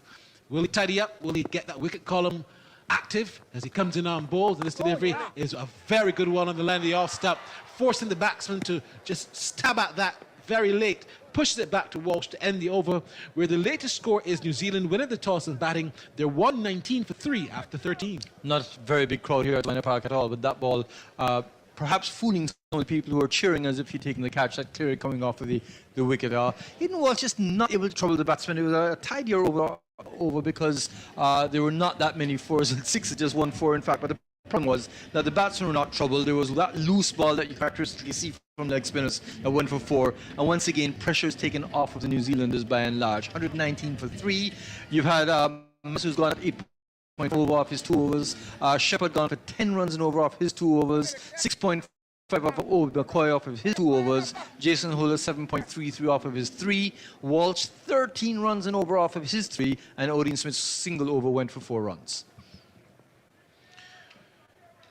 So it's going to be Smith now. Smith is going to continue. And let's see if he's going to match the brilliance of that first over. He was just about to deliver, and then he changes his mind. Gripping the ball very hard there. He has his fingers right over the crease of the seam of the ball. Obviously looking more for bounce. I don't think you're going to see that ball cutting off the wicket, but he has been bowling pretty quickly today. Here he comes in again now. Passes the umpire and bowls to Mitchell. And Mitchell is on driving. Very wide there of the mid-wicket area. He'll get 1. He's going to come back for the second. And they're actually going to think of 3. Who was that dilly-dallying with the ball? Rodman Powell was dilly-dallying with that ball. I want to say that Rodman Powell needs to step up or step out of this team. Well, he has stepped out of the one-day team, which was announced today, and he's not a feature of that. And that's because he has really not performed as you're saying. But he's touted as an all-rounder, but he's not bowling, and he's not getting runs. So really and truly, he's a passenger. Here comes Smith now on bowls, and this is extremely wide delivery. And a signal wide now by the umpire, taken by the keeper, but that was a very easy task there for Leslie Rifa. Wide call, 123 now for 3. We'd seen Smith grip the ball with the seam right between the fingers. I think he went across seam this time because that ball just came off the wicket and continued going wide. Very, very wide. In fact, could have been called 2 wides if the umpire really felt like. Well, he's making a change again to the field. They're bringing the field to their the backward point boundary. He's come on to a very backward point position just inside of the boundary, and the long on has come to the long off has come to the mid off. This delivery is down the leg side and tickled. Very fine to fine leg for 4. Well, you saw the change in the field where you had a deep backward square leg. You had that short, fine leg, as you're calling it. So clearly they were going to get a leg side line for him. I thought he was going to try and bounce him at that time. Getting the ball on the stump at a very smart shot because there was, as we said, a short, fine leg. He's able to just tickle the ball. Even a conventional fine leg, I think, would have struggled to stop that ball. One remembers the leg dance of Lawrence Rowe at Savannah Park that would go to the side screen. They were so fine. Well, I did remember that because I don't remember that because perhaps it was in nappies when he was playing, or not born yet. Or not thought of. What indeed. year was that? That was from 1972 when he made his debut here to 1974 that we saw him play those shots. No. He was here to get after that as well, but that was a peak. As this delivery is short and just punched out to the cover area. McCoy is there.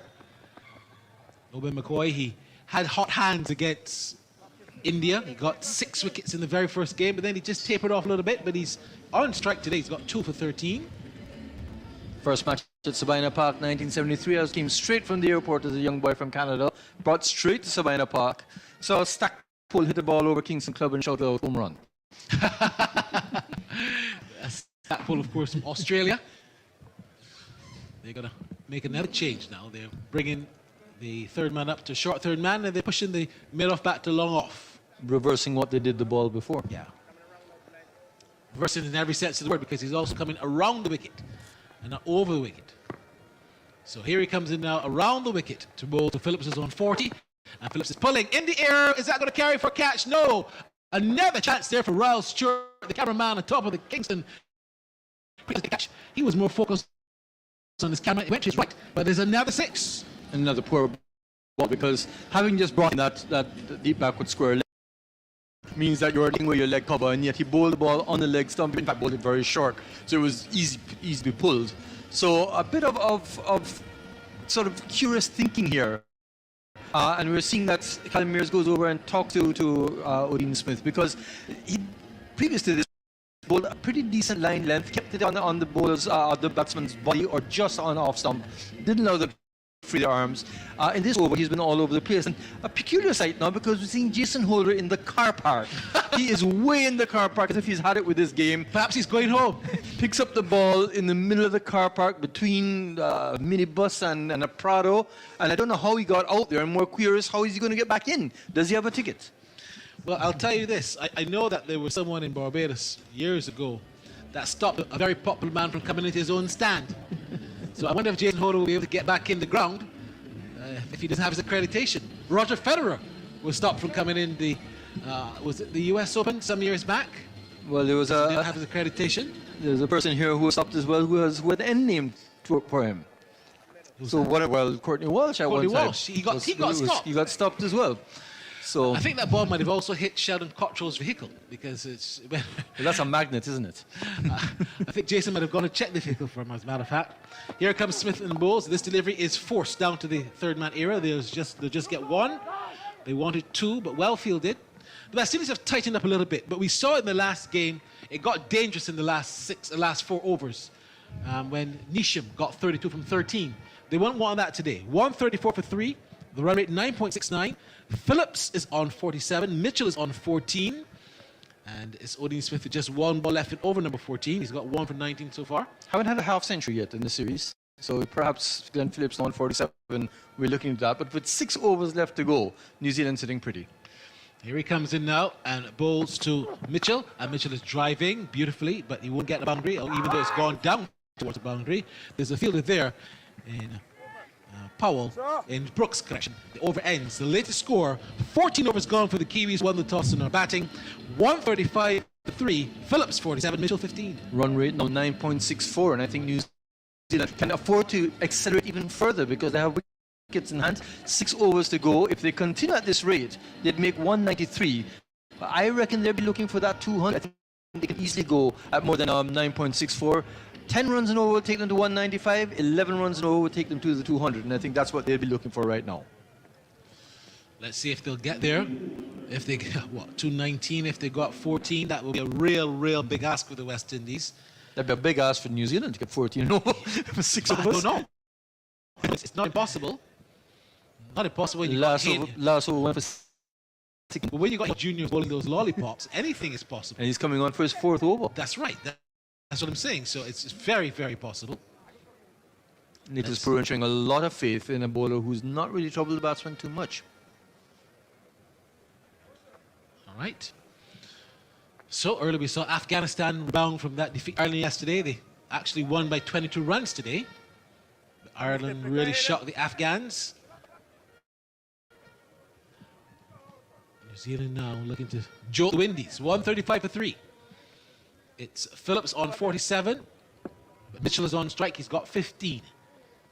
Ian Walsh Jr. is slowing the game down. He hasn't delivered yet. We could have had a meal since he's decided to take that ball, and he hasn't delivered it Let's say that. Well, of course, Mitchell also is way away from the wicket. Well, He's Mitchell's just waiting walked for away. the He's he's walked waiting away. for the field to be set, and I think it's a ploy by Hayden Walsh, just trying to get his concentration dislodged. Here he comes in and both to Mitchell, who comes down the pitch and hits this, whacks it down to the overlong one for a huge six into the George Headley stand, and he perhaps whispers to Hayden Walsh Jr., you could have bowled the ball much earlier. That was almost as if he was disgusted.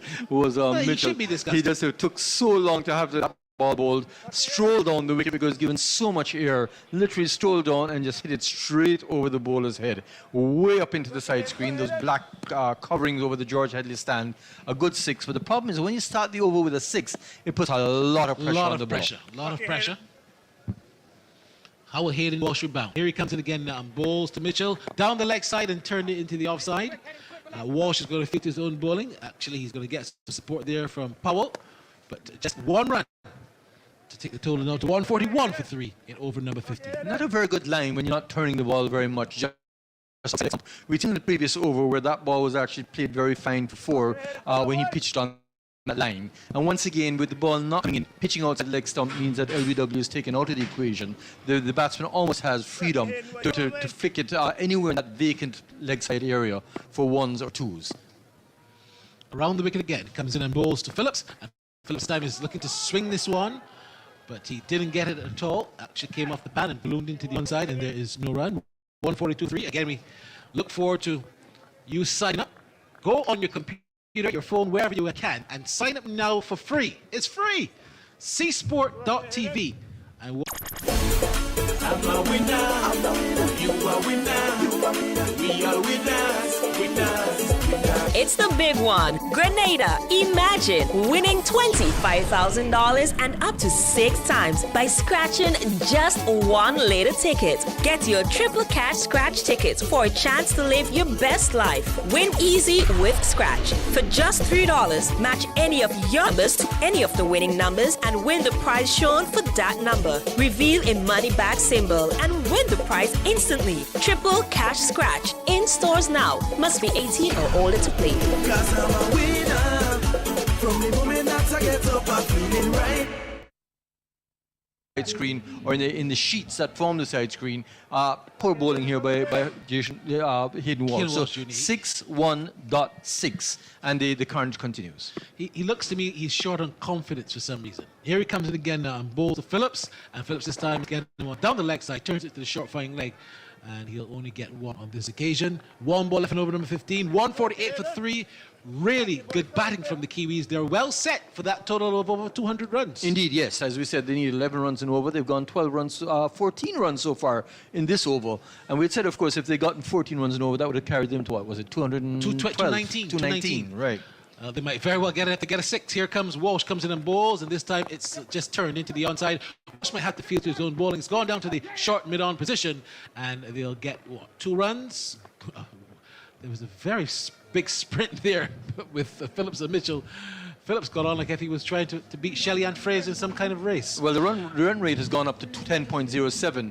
We've spoken about the boundaries that we've seen from the New Zealanders, but what's been also very pleasing is their running between the wickets. They've judged the singles beautifully. They've run twos when twos were possible. There's been no sort of hesitation. The calling has been good. This is good all-round cricket by a team which is highly placed in world cricket. 151 for 3 after 15, the latest score. Double change in commentary. Andy McLean, and with him is going to be Andrew Mason. Andy, I think the Kiwis will be happy with this position. Very, very happy with this position, Barry. 151 for 3, 5 overs to go, and really it's time to put the accelerator down. We saw in that previous over both Mitchell and Phillips hitting beautiful straight sixes straight down the ground, straight into the sight screen area at the Michael holding end, which is in the George Headley stand. And for those of you that don't know this ground, that is looking back down towards the harbour, which is the 7th biggest natural harbour in the world. That's learned since you come to Jamaica. Yeah, I learned it from a taxi driver. From a taxi driver. Yeah. Wonderful man he is. I'm sure his name is George. All right, 151 for 3. So it looks as if New Zealand can make over 200 here. McCoy is back. He's for 13, and he has been by far the bowler for the West Indies. He's got a lot of work to do here. Difficult assignment. The rate has gone to 10.07. comes on his way now to both over. Set Phillips drives out toward the extra cover area. Will get one. It goes for. Well, the ball pitched up. There was the batsman going for the drive, and it went away down to the boundary. The fielder long off came across it to his left to try to stop it. The cover fielder was coming to the right, but the ball really did a wonderful job in terms of. In fact, the bottom hand came off the bat and it went away for 4. But on the evidence of what we've seen so far, one would think that in over number 16 at 155 for 3, New Zealand will be very disappointed if they did not make at least 200 here. They've got wickets in hand, they've got 2 batsmen well set, and they will want to really launch a serious assault towards the end. McCoy's in balls, pitch have been driven straight from the bottom of the bat down towards that long off area. Puran comes across to make the stop, and there's a single to carry the score to 156 for 3. We're into over number 16 now. To all of us, wherever you are, and of course Barry was talking about our partnership with the C Sport TV, thanks to Mr. McIntosh and his wonderful team there. And of course, they're the new boys in the block and doing a wonderful job, thanks to you. Mayor's Tovers, no is done for 7. Shepherd Tovers, no is done for 20. McCoy Tovers and 2 balls, no is 2 for 18. Holder, 3 overs, no is done for 22. Walsh has been very expensive. 4 overs, no is done for 55. And Smith, 2 overs, no is done for 20. Here is McCoy in the sunshine of Sabina Park. He's in and bowls to Mitchell, and Mitchell is whipping the ball away. Where's that going for 6 runs?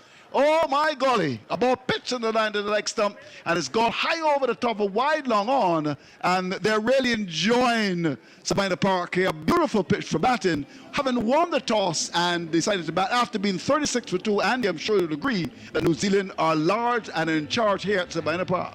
Oh, definitely, and I'm just thinking back to the way this game has gone. I mean, there was that partnership, wasn't there, with Phillips and Conway. They had 71 in quick time, and now with so many wickets left in hand, you can already see New Zealand's intentions here. They want to get as big a score as possible, which obviously any team does, but they've got the confidence now to strike sixes. Yeah, and 55, a partnership of just 24 balls. Here's McCoy, comes in, bowls to Mitchell. Mitchell is driving up to long off, and it goes very close to the captain, Puran, who doesn't pick it up on the first attempt.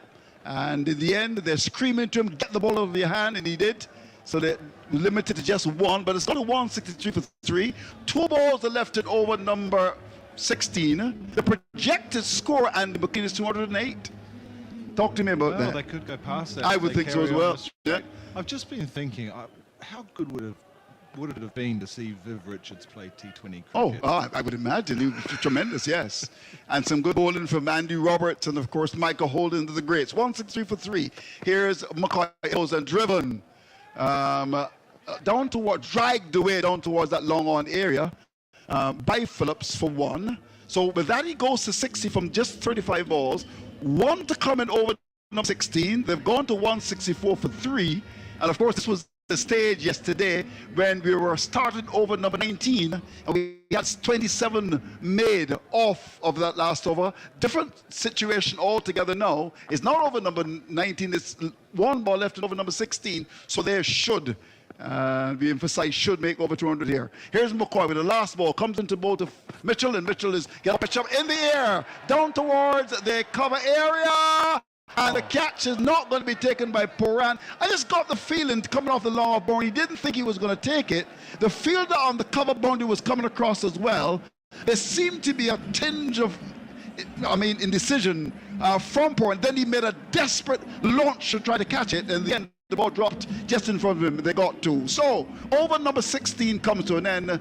It's New Zealand 166 for 3, which is the latest score at Sabina Park. Yes, and after Mitchell hit that 6 over long on earlier in the over, he tried to hit big again, and both times Nicholas Puran was almost in business down at long on. But I must say, what a dive that was off that previous ball. Very difficult to describe on radio, but Puran came racing off the boundary and almost dived. Let's just see it again on the monitor. Have a look at this, Andrew. Look at this dive by Andrew, by Nicholas Puran. Look at, he tried to catch it with the back with on the back of his hand, diving one-handed. Yeah. He tried to do reverse cup one-handed. Reverse, yeah. I've never seen anyone do it that would have been before. more spectacular. That's back throw. It's done for 22, 166 for 3. This is over number 6. The rate, at one stage it was about 6, is now gone to 10.3. 3-8. And this really is going to be very important. Can the West Indies pull them back to maybe 190? On the other hand, New Zealand looking to get well over 200 here. Here's Holder as he comes up now and bows to Phillips, and Phillips is back in the way, swings the ball away. Where's that gone? That's gone away, and the catch. In the end, the fielder up at that long, is that Shamar Brooks? It's gone for 6. Didn't seem all that committed to try to catch it. He seems to be in no man's land.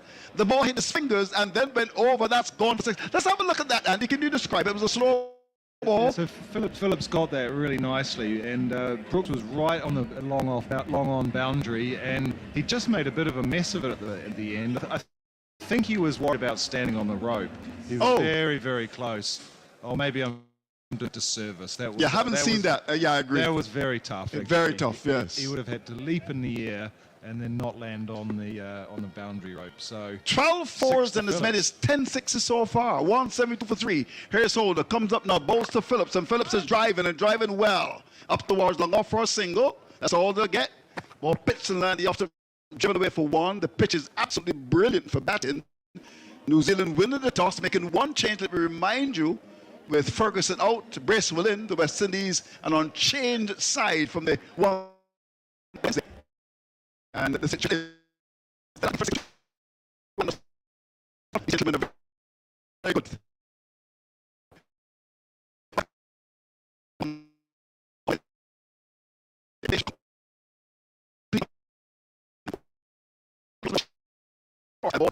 The umpire was going to go wide.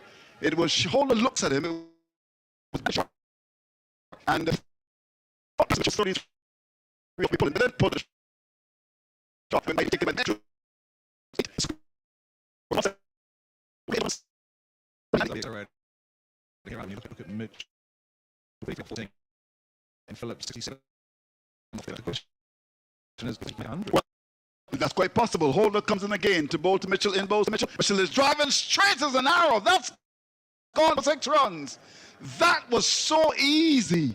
A ball pitched to the line of the off stump, and there was Mitchell driving straight over the bowler's head, and that goes across to the George Headley stand, which, by the way, is not open to the public, although we see maybe a couple of workers up there watching the action, and they're absolutely stunned by all of this. That was hit with tremendous power. Have a look at that, Andy. Bang! That's gone for 6. Yeah, he just released his arms there, didn't he? Just swung through the line, hit it as clean as you'd like, and it sailed over the boundary. Fairly flat, I might say. It wasn't one of those towering ones, but 6 nonetheless. Well, it's 180 for 3. Mitchell goes to 39 from just 16 balls. He comes up now, Holder bowls to him short. He goes back and pulls it. The ball hits the bottom, well, the top of the bat. Really didn't really put it away. And we'll get a single. The fielder on the boundary comes into the pit. That looks like Powell, and the batsman will get the run. So the last 22 balls, we've had 62 runs at a rate of 16.91. Now that's interesting. 22 balls, the last 62 runs, the rate 16.91. That's a very interesting stat.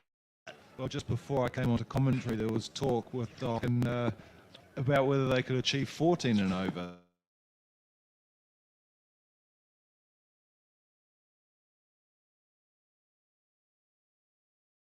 He comes back for the second return, comes in, and he gets home. The fielder on the boundaries, Walsh coming forward, sends a strong return. But these New Zealanders are very, very fit indeed. The rate is 10.87. And they're really motoring on here at Sabina Park. And it's 183 for a loss of 3.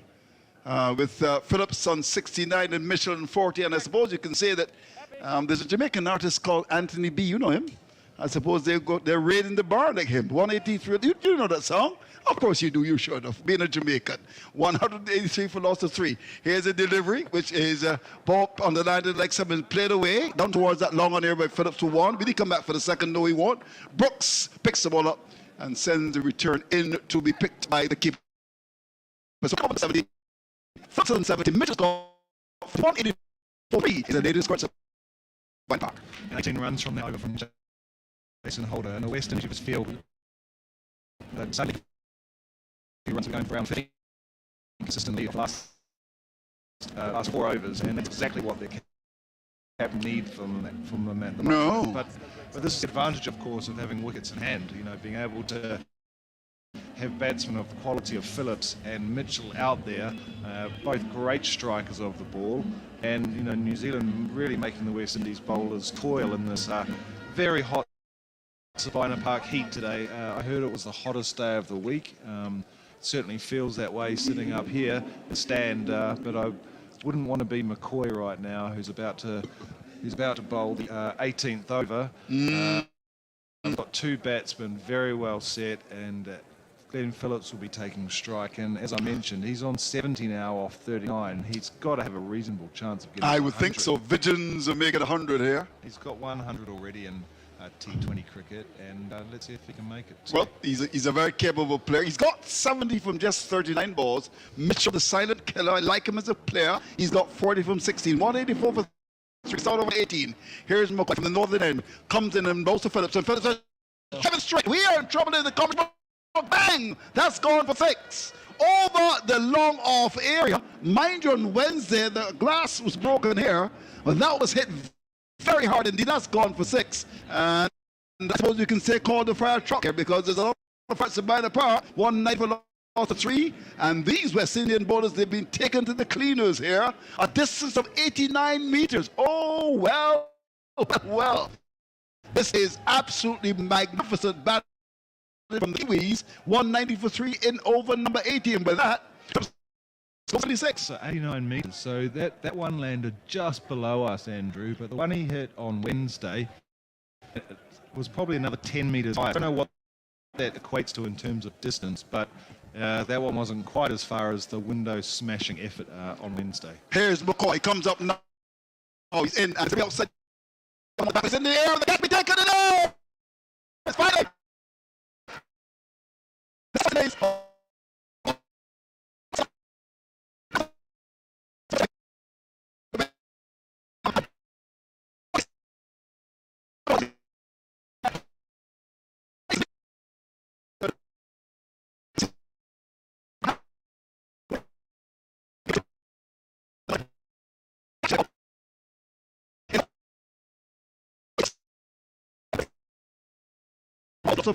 In a strike rate of 185 from Glenn Phillips, that's very impressive for a guy coming in at number 4. And that's 76 well-made runs there.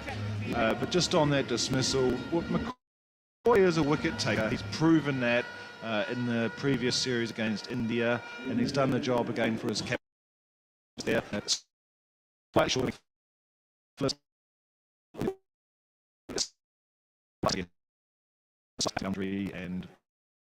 And no mistake out there, and Phillips is on his way, and that brings Jimmy Neesham to the wicket. And we also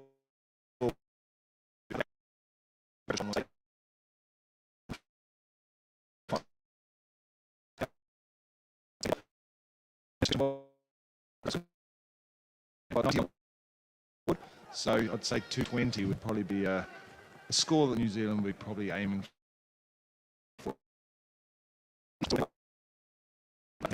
About that. In fact, when you look at it, it was 36 for 2 with over number 4.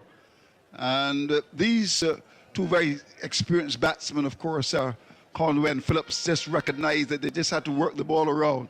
Now, it's Neesham, the left hand, who's out to do battle. Here's McCoy, comes in and bows to him. He's onto the front foot, pushes the ball away to the onside. And McCoy had to go round the non-striker to stop it.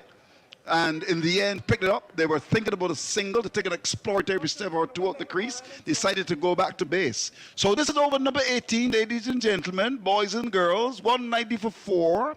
Neesham hasn't scored yet. Mitchell is on 4. And McCoy, all arms and legs. The man from St. Vincent and the Grenadines, he's in and ball short outside the off stump. And there's a big swing for the batsman. The keeper doesn't take it cleanly. So we had a wicket, and the last 2 balls now. So I suppose one could describe it as a news flash. 190 for 4, and McCoy, of experienced bowler. I hope he's fit to go to the World Cup. I would imagine he'll be selected. And, well, that's if they qualify. Of course, they got to qualify. Let's hope the West Indies. Can you imagine West Indies having to qualify? Unbelievable. 190 for 4. Here we go. McCoy is in. Bowls to Neesham. Neesham is on the back foot. We'll get a single. A little pressure into the offside. Down towards where short cover will be. And he gets off the mark finally. So, in fact, a leg by a signal by umpire Reefer Jr. So 1 to come in over number 18. It's 191 for 4. That rate has dropped slightly. Still 3 for 4. And he's got 1 ball in the spell. It's been a good spell from him. And he's really shown his value in the West Indies side. And it's just about to continue. Last ball of his spell. Last ball of over number 18. Here we go. As he comes into Mitchell, has got 40 in and swung away. And it's going to go for 6. Sailing over the fielder at that long on area. I mean, that was cross-batted, and that was done with tremendous style in the end. For a moment, our good friend Hetmar thought he might have had a chance, but it sailed over his head to end the figures of McCloy. Last over 30 runs coming, picking up overall 3 for 40. It's 179 for 4 at the end of over number 18. That's the latest score at Sabina Park. Yeah, and 3 for 40 by McCoy represents, it might look a bit big in terms of conceded, but he took the 3 wickets, and, you know, without his wickets of Guptill and Williamson early on, or fairly early on, and then, you know, that was a pretty crucial wicket, getting Phillips out in that previous over, because... In our part of the world, we need to be prepared for natural disasters like storms and hurricanes, even outside of the season.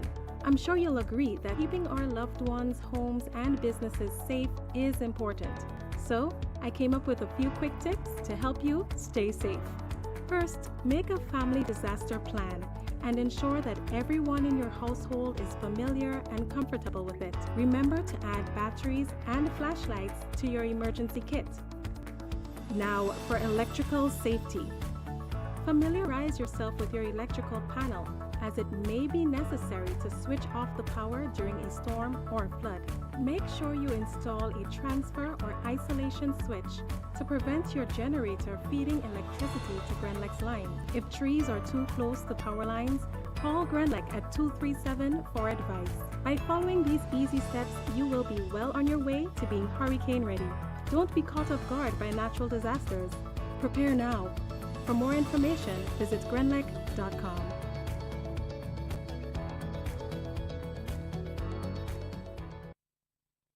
Took a stupendous catch, absolutely brilliant. But Mitchell has gone to 46, 200 on the board as well. 201 for 4. Here's Smith in bowl. Somebody drives down to long on for 1. Holder picks it up, gets the ball in his hands very quickly. Good work by Holder, because they're charging for the first, looking for that second. Holder kept his eyes on it, had his brand name shades. It didn't drop off. And in the end, they got a single for that. So, 202 for a loss of 4. Nisham is in 5. Mitchell has gone to 46. And, of course, we want to thank our friends at csport.tv, Oliver McIntosh, and, of course, his wonderful friends there, ensuring that you get a chance. I love my Premier League. My side, Manchester United, is not doing as well as we would like. Well, we shall see what happens when they play this weekend. 202 for loss of 4. Here is Smith, who must have been Manchester United man. He's in both to Mitchell. Mitchell is 4, drives down to cover. This time the fielder comes across, and this makes a stop at cover. They get a run. So 3 balls left at over number 19. 203 for loss of 4. And Nisham is on 5. Mitchell is on 47. Are you a Premier League man, Andy? Liverpool's my team. You like Liverpool?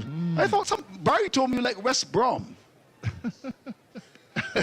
Liverpool is your team. In he comes on his way, goes past Jan Ball, short side, the awesome. In the air, got a long off, dropping just in front of the fielder. They get 1, they won't come back for the second. It was swung outside, and that was Nisham. That's a good old cow swipe. He got bottom of the bat on it, gets to 204 for loss of 4, with 2 to come in over number 19. So you are a Liverpool man. Certainly am. Have been since 1983, Andrew. And obviously a couple of seasons ago it was a miracle almost. First title in 29 years. First time, yeah, you must have been very happy about that. Here's Smith as he comes in again. This time to bowl to Mitchell's is 47, and he's forward and flicks the ball out to Mivick. Guess what? Will he come back for the second? No, he won't, because Powell comes off the boundary with tremendous speed, almost like Usain Bolt coming forward to collect it. They ran the first one hard, but then when they looked up and saw Paul emerging in the end, they decided against flirting with danger, and they did the right One to come in over number 19, 205 for loss of 4. So the projections are that it could possibly even make 220 here. Here Smith, he's in, balls outside the off stump. Is that going to be called a wide? It is. He was almost, as they say in Caribbean parlance, he was hiding the ball. It was almost bowled, and the keeper had to dive between first and second to catch that. And in the end, a wide, quite rightly, is called by the umpire. So the rate is 10.94. It's going to be interesting as well to see the construct of the West Indies batting lineup, given the fact that they've got to make a big score. I'm going to be very keen to see what they do here. 206 for loss of 4-1 to coming over number 19. Here's Smith, he's in and bowls, and that delivery in the line of the off stump. Neesham doesn't put it away. It's the bottom of the bat, bangs the bat on the pad, and it goes up to a long off for a single. So Smith gets his cap and walks away. Just 10 runs from the over. At the end of over number 19, 207 for 4 is the latest score at Sabina Park. As a helicopter flies over the ground, is that coming to pick up Barry maybe? Has he got another assignment? Well, he's going to the chart on Monday morning and then, but I suppose he can go down to the grill. Yes, there's some wonderful places in Jamaica to go, you know. I don't know. What did you do yesterday? You just rested yesterday? You were roaming town. We just went to I'm here with a friend of mine from New Zealand, wonderful schoolmate, and we just hung out. We found a little garden, a little cafe, stayed there. The cafe? Okay. Yeah, he actually got a haircut in the cafe. He got a haircut was like in the cafe? mobile barber in the cafe. Oh, I hope he had a mohawk. You would know about those things. In the old time days, in Caribbean parlance, we used to call it a galarushni. You would know that, would you? 207 plus a 4. 19 overs gone, so he had a good time. And, well, it's Friday afternoon. I wonder what's going to be happening tonight in Jamaica. We shall see in the moment. It's going to be the last over being bowled. Shepherd in bowl short, and that swung away down towards the boundary. And a wonderful stop by the fielder down there, who makes a stop. That looks like, yes, Walt. She's a brilliant fielder. Moving down at backward square to his left. Didn't have a great deal of time, and he made a tremendous stop. That looked like 4 all the way. Have a look at that. That's brilliant work by Walsh. He stopped before he lost his brand name shades in the process, but he's quite a happy man because he did a wonderful job. That could have gone for 4, Andy. And that's great commitment. And the other thing to say here is Neesham's been in now for, what has he had, 8 balls, and he's only got 8 runs. Actually, West Indies have done well to contain him. He just it looks like his timing's just out a little bit. He's scoring, but just not scoring big. Well, Mitchell is 48 from 19 balls, 208 for 4, 5 to come. And Romario Shepherd, the man from Guyana, of course, from Berbice. Of course, that area of Guyana has produced some wonderful cricketers. Rohan Kanai in particular. He comes round the wicket, he's in and bowls, and there's the bus. Bowled him! Round his legs! And Shepherd strikes. I think there was some premeditation about that, because even before the ball was delivered, it was the batsman Mitchell almost outside of his off stump looking to work the ball away in the onside, and his middle stump has been disturbed. Have a look at that, round the wicket, and in fact ball leg stump. So wicket to Shepherd, and it's Mitchell gone for 48, and in over number 20, in fact in the over number 19, 19.2, 208 for a loss of 5, with Mitchell gone for 47, and the West Indies will be happy to have gotten rid of him. You know, I just wonder there whether Shepherd actually spotted where Mitchell was standing on the crease, because he's bowled everything over the wicket until now, but for that delivery decided to come round the wicket. He went very wide on the crease, very close to the return crease actually. I thought it could have been a no ball. I doubt they'll check that though. And it was a full-length ball, and Mitchell was well across his stumps, off towards the offside, and it just canned into leg stump, like you said, Andrew. And that's that's great for the West Indies. It's going to slow the progress down a little bit. So we see a replay there again. Yes, yep. He just came right inside the line and just didn't make contact with it. But nonetheless, a very well made innings. Well, Shepherd is into Bresswell, and Bresswell is looking to swing the ball away on the leg stump. It's the top of the pad, and it just dribbles away into the offside down to cover for a leg by. So Romario Shepherd has started the last over very well indeed. He's picked up a wicket, and most importantly, he's just conceded 2 so far. So that's good work by him. But I suppose, having seen him bowl, You still have to say, well, you just have to wish and hope like Dusty Springfield, because he's been very expensive. He opened the bowling today. In he comes, operating from the northern of the ground, comes into Nisham, who's got 80s in the ball, pitched up, well bowled indeed. The ball is pushed away up towards that mid-off area for just a run. Interesting that there is no long off, there's a mid-off, and the ball hit the bottom of the bat. And Hetmar, who's Guyanese, that came in, also both of them are from Berbice. He just came across, tapped him gently and said, well done, my friend. 210 for 5. 2 to come now. This is 2 overs, 19 overs and 4 balls. Bracewell is on naught. He waits, and this is pitch, he drives through cover. It's going to go for 4. Now, this is interesting at this stage, that this is the last over. You don't have a protection on the offside at cover.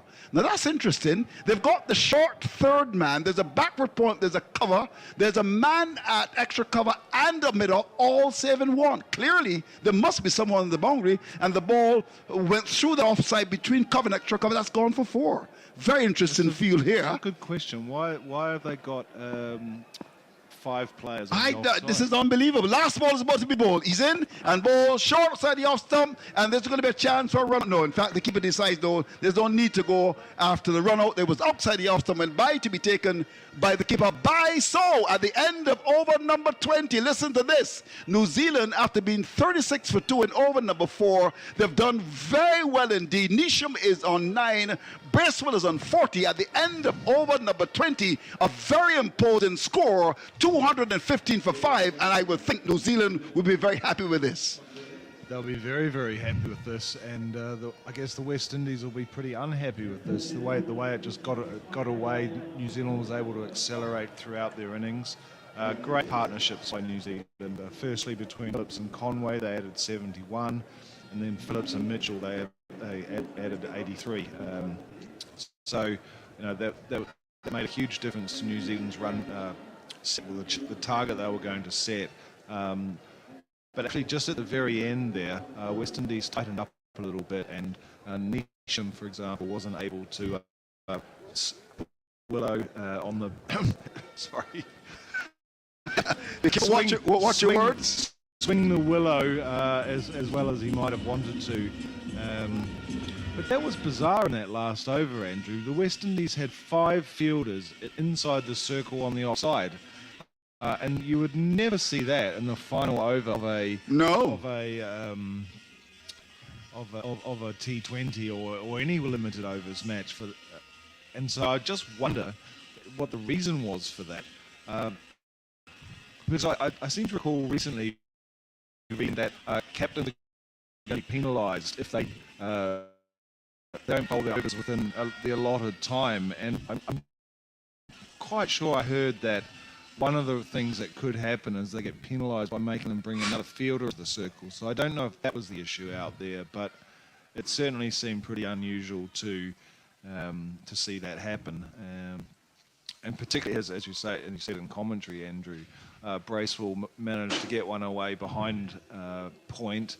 They raced out to the boundary, which normally would have been stopped by a sweeper who just wasn't there. But New Zealand's going to be very, very happy with this total. Glenn Phillips, a great knock, I thought. He scored 76 off 42, and he really was the main player in the innings after Conway got out, and that allowed Mitchell to come out, and because Phillips was already scoring so quickly, Mitchell could pretty much swing at most balls, which he did. And yeah, I think New Zealand will be very happy with that performance. And it's going to put a huge amount of pressure on the West Indies now to score quickly from the start. And based on the evidence we saw on Wednesday, where the top order batsmen struggled quite a lot, I think that's going to be a real challenge for the West Indies. You know, particularly against such a strong lineup of bold South. Just a reminder, Lockie Ferguson's not playing in this game. New Zealand selected Michael Bracewell today, so they're going with the 3 spinners. Bracewell, Sodhi and Mitchell Santner. So just out there in the middle now, the ground staff are working on the wicket, repainting creases. They've got looks to be a pretty light roller out there, just gently going up and down the pitch and out on the field. Glenn Phillips is being interviewed by television. about his great innings today. And most of the Black Cap side are out there already doing their in-between innings bowling practice or warm-up deliveries.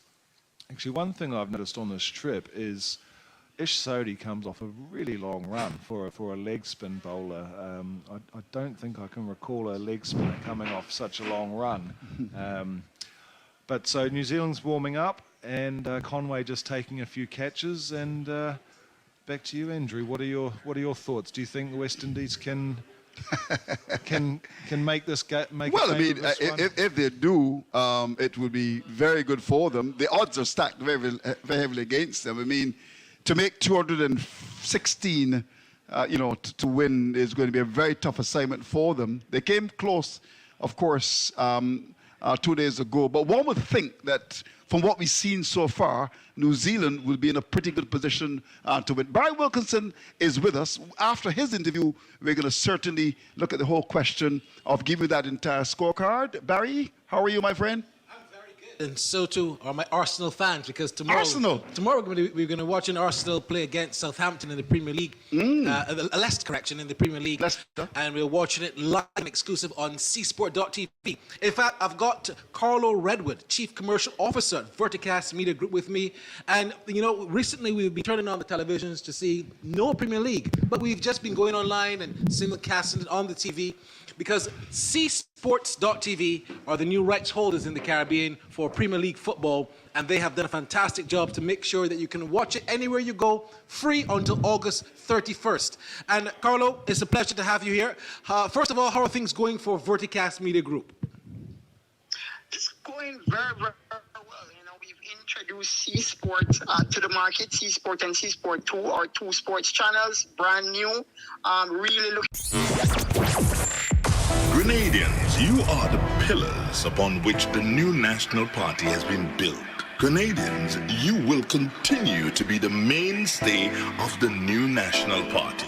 The new national party will continue to be there for you. Together, we will rebuild the party and continue to serve the people of this nation. We are the party with you in mind at all times. We've been tried and tested, and you, the people of Grenada, are fully aware of our wonderful track record. The new national party, standing proud in Grenadian politics at all times. NNP, your best bet for the future.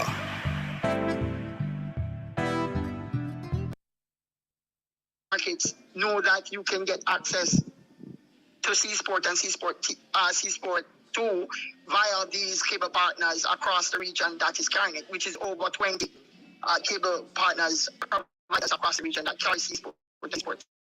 Fantastic stuff. How did the opportunity come about? Well, we saw the opportunity really to establish a way to ensure that our sports fans across the region have access on multiple platforms to the best international and regional content, right? We feel that was kind of a gap in the market. Some markets don't get access to it. So we created a way across multiple platforms to deliver, again, the most popular international and local content. That's why we have C-Sport and C-Sport 2 through our cable partners across the region. But again, if you don't have it, if your cable provider doesn't carry it, you have it, as you said, on csport.tv, which is our website that you can log on very easily, sign up, and you're in, and you can watch any game of your choice that is here. So much games are aired at the same time. In some instances, you just choose the game that you want. You have access to all live games, live matches on our csport.tv site, and you can actually log on through your browser, your laptop, or your smart TV. So that's available, and we're introducing our C-Sport app coming up very shortly as well. So we want to give sports fans multiple opportunities or platforms to be able to access the best sports content across the region. Do you have a list of the games for this weekend, so we can log in and predictions?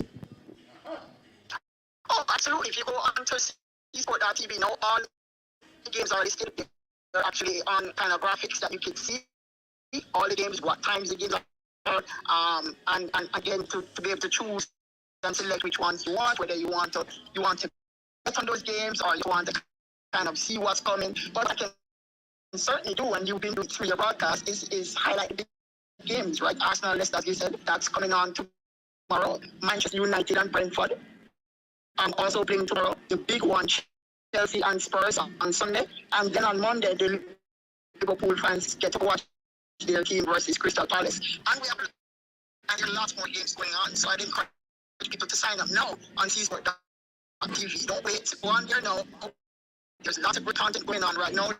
The Premier League TV that is highlighting the games, doing highlights or previewing the games right now. You can access and sign up right now to be able to enjoy all of that good content. Let me give you those games again. You got Aston Villa versus Everton, Arsenal versus Leicester, Brighton and Hove versus Newcastle, City versus Bournemouth, Southampton versus Leeds, Wolverhampton versus Fulham, and Brentford versus Manchester United.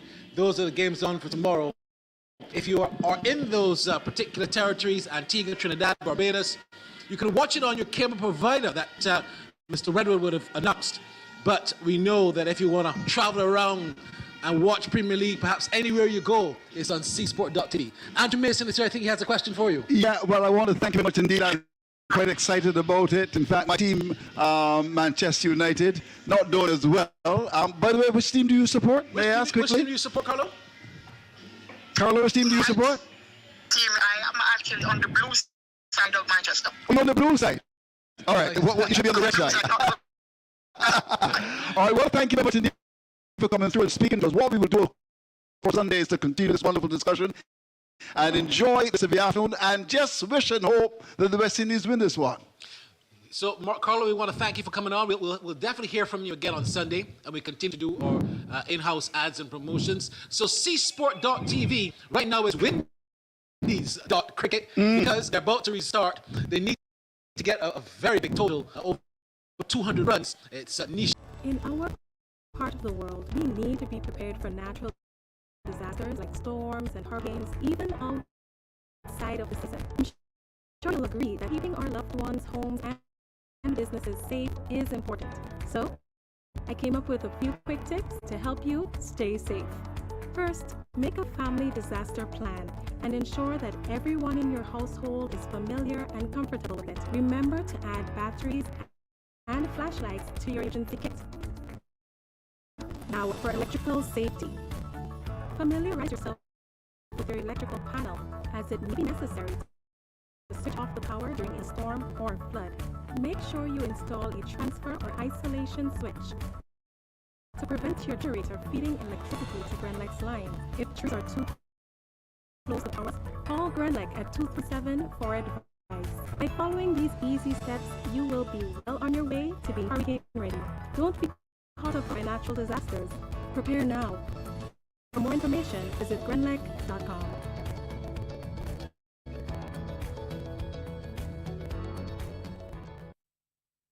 Goes to Mears. Mears is going to outside of that. He also swings at that. The ball goes by to be taken by the keeper. Of course, Barry will give an entire rundown of what has happened earlier. Of course, sometimes commentators are accused of not doing the basics in terms of recaps and all that. You're interested to know that they're always listeners, and sometimes, what is the score? And, you know, I've learned from a long time ago of the great Stony Cozy and Reg Pereira that you definitely have to make sure that you give all the necessary information. Here is Bo. Comes up, he's in Bo Samir's full. And that ball hits the bottom of the bat. And you can hear that sound coming into the microphones. Well, you're guilty. You wouldn't be guilty of not giving a score right now because there is none. So it's oh, wonderful, wonderful indeed. Now, look at your crystal ball, Doc. Do you think the West Indies can win this? Well, I tell you, New Zealand, as Andy's been saying, has not done anything which seems to be away from our plan. Oh. And the way that you've seen this field here, the ball that you just saw bowled there a while ago, Yorker on up some, everything is planned to precision. Planned. And the West Indies are really going to have to start very, very briskly. So 4 balls gone, not a run scored. Here's Bolt. Comes up now. He's in at Bowes to Mears. And Mears says there is driving 4 runs. Over mid-off. Who jumped? That's Mitchell. Couldn't catch it. And the ball goes away for 4. So the roar from this rather decent crowd, one would say. So at the 5th ball, Mears said, I had enough of that. and a big booming drive over mid-off. That's gone for 4. The West Indies are on their way forward out loss. The way you have to approach a power play. Nothing wrong with that ball. That ball was actually a good length ball, just on off stump, but Mears, knowing that if he got elevation, get it over the mid-off fielder, just lobbed over him and trickled into the boundary. Good shot there by Mears. West Indies off to a start. Well, Brooks is opening the batting with Mears. It's going to be to see how they look at the construct of the side, because with a big score, I'm sure that with those resources at the bottom, somebody's got to come early today. I mean, I thought they missed a trick, in my view, in the first game. And we come the last ball, as Bolt comes up now in Bowles to Mears, down the leg side, he looks to swing the ball away, and I'm sure he's a bit disappointed he wasn't able to maybe get that ball past at the field, that short fine leg, and that's Sodi inside the circle, making the stop. So at the end of the first over, at the end of it, the West Indies in pursuit of 216, they are 4-0 loss. That's the latest score at Sabina Park. Speaking of plans, we saw Ishodi at the fine leg boundary, the ball previous to this, and he was brought to the circle, and that ball was bowled on leg stump to be hit in the air, which didn't carry to him, but I don't know if the batsman, that was Carl Mears, were aware that they'd set that trap. They brought him into the circle for that catch. All right, so continue to talk, Doc, and then of course Barry Wilkinson comes a call in, and the news is that the first over actually has been bowled 4 without loss. After you, it's going to be Barry. Well, it's 215 for 5, which is the highest first innings total in a T20 international at Sabina Park. So a record will be set if the West Indies were to win. So here comes Bolt now, and Bowles in this delivery, forgive me, Salvi, and Bowles in this delivery is turned into the onside, and there's no run. They were a bit late on changing the name there. I tell you one thing, he bowled a bolt there, a lightning bolt that hit him in the pad. Hit him in the pads, and he's down. Brooks is just rubbing the area, not badly hurt, no need for the physio, but that was quick. Yeah, it was indeed very quick. So Tim Southey, 94 matches, 112 wickets, an economy of 8.23. Mears has got 4. Brooks is yet to score. He has every opportunity now. Here comes Southey from the Michael Holden end, and bowls to Brooks, and Brooks is turning this one into the onside, out to mid-wicket. He'll get a couple of runs. So he's off the mark, off and running. Glenn Phillips comes around, picks it up, and there is 2. Nice shot there again, the ball a bit short on his body. And he played it in the air. There's nobody there in mid-wicket. The nearest person is on the boundary. It went off for 2 runs, but now they're plugging that gap. So New Zealand almost reactive to every shot that's played by the West Indian batsman. Yeah, you're right. There's a short third man as Southey comes in and bowls, and this delivery again is struck in the air. What a beautiful shot down the ground. Is that gone all the way to long off for 6? Or did it bounce? Leslie Reefer Jr., the umpire, is just checking, but I think that might have gone all the way for 6. That looked very close. In fact, it was effortless. He just a simple swing of the arms. There was no power, just sheer timing. And that ball was so close to the boundary. We still haven't got a decision. Getting under it, it bounced a bit, bounced certainly more than the West Indian bowlers were bouncing the ball. I got under it, and Barry, what are you seeing there? The ball is just getting close to the boundary there, and I think it's gone for 6, has it? No, 4. No. 4 runs. Deserved 6, but it just bounced inside. The umpire has not made the signal yet. He's still waiting on the third umpire, but it's definitely a 4. Still haven't made the signal. That's why you're not missing anything. They're zooming it, but I think it was pretty clear, wasn't it? naked eye can see that. It's clearly 4 runs. Straight back behind Southey's head. It was a ball which we said bounced a bit more. He got under it effortlessly, hit it over 1 bounce, and of course that bounce is very close to the boundary, which is why we have the delay. Still no signal. Well, if we wait any longer, they're going to have to turn the lights on because this is a long wait for something that's very obvious. It was 4 runs, and I'm not quite sure why the third umpire, what else he's trying to gather. Still no signal. Now he's signaling. So after 6 or 17 replays, they've finally signaled 4. Here comes Southey now, in again and bowls to Brooks, and Brooks this time is on driving, gets a single out to the mid-on area, and that's very good cricket because you don't just need 4s and 6s, it's about rotating the strike. So a single there to Brooks, he goes to 7, it's 11 without loss. We saw execution to perfection by New Zealand in their innings, where they rotated the strike, especially early on in the innings, and we're seeing that same intent so far, just to 1.4 overs so far. But good cricket here by the West Indian batsmen in terms of just showing aggression when the ball is pitched up to them and paddling the ball around for 1s and 2s when it isn't. The field just shuffling around, of course, you've got the right-hand, left-hand combination as well. So Mears now about to take a strike. Southey continuing over the wicket. So it's going to be Southey now as he comes in and bowls to Mears, and Mears is going for a cut, misses, taken by the keeper, and there's no run. I reckon he'd feel that he should have hit that ball. That ball was short, just outside off stump. Mears actually took a step back to make room for the shot. There is that same third fly slip that you spoke of being employed for Mears, so it seems to be a popular T20 position. There's a more orthodox backward point and a straight point as well. He could have bisected that because there was a lot of time to play that shot. I think he'll be upset. So Southey now going around the wicket to the left-handed batsman. Yep, he's around the wicket. And he's going to come in down bowl to Beers, who's on 4. The target is 216. And this time, Beers is wrapped in the pad. There's a loud vociferous appeal for LBW. Ball pitched on the line of the middle stump. There was Mears to turn to the onside and hit him on the pad. No run. 2 overs gone. The latest score, it's the West Indies leading 216, 11 without loss. Of course, the DRS timer is still ticking away, 5 seconds to go, but I don't think anybody's interested in that. I think that was clearly going over the stumps. It might even have had an inside edge. But a good start there by both teams. I think the bowling has been very disciplined. Bolt really, with the Yorker and that ball straight up close to the batsman, bowled very well. So the getting a bit short and the batsman capitalising on that. 11 runs off the first 2 overs. That's the sort of start that the West Indies would have wanted. Indeed, they're going to change things up now a little bit. Santner. Yeah, looks like the left arm spinner is Santner.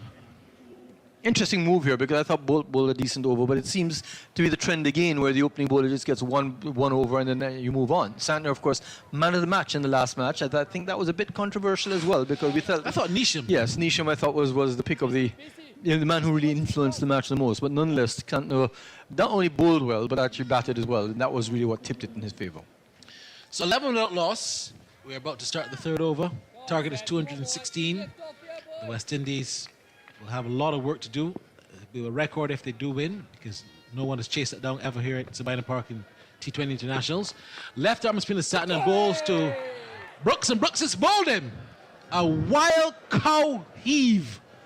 Horrible shot. I can't believe he just did that. Shamar Brooks on one knee, swinging right across that delivery, and is bowled all over the shot. The Windies have lost their first. It's 11 for 1. It wasn't given that much air. It came in with the natural arm of the bowler. Just came, just outside off stump, turning into the stumps, played straight across the line, head in the air, and for all the praise that we're giving the batsman there, that's the sort of shot that you wouldn't want to see early on in the innings. Well, Santner also picked up a wicket with the very first ball of his spell in the last match, and he's done it again.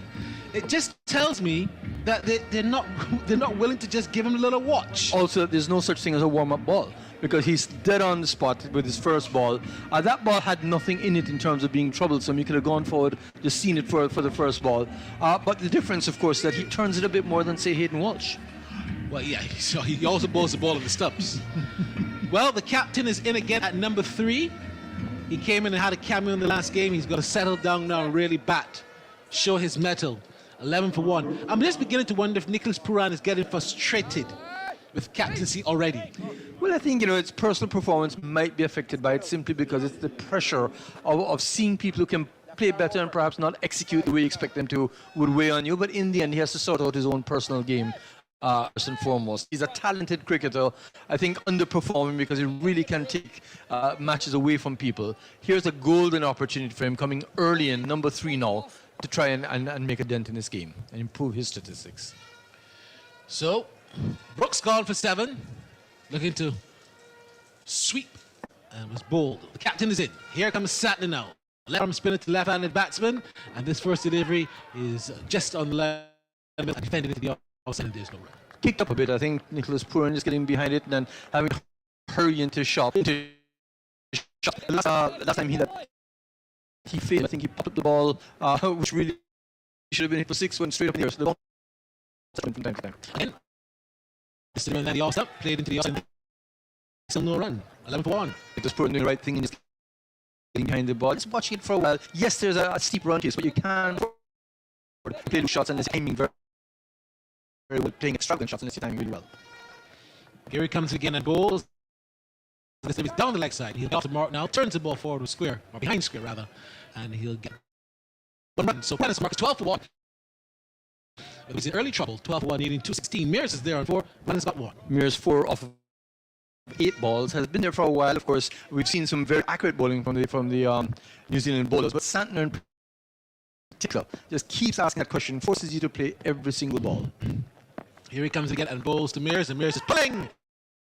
In the air, chance for a catch, and deep in the wicket, catch taken. A good, smart catch from Glenn Phillips. He is a keeper, so he knows how to glove. He didn't have the option this time for the gloves, but cupped it well. And Mears goes caught in the deep, and the West Indies, speaking of deep, are in deep trouble. Well, we talked about this before, where you've got to practice it in the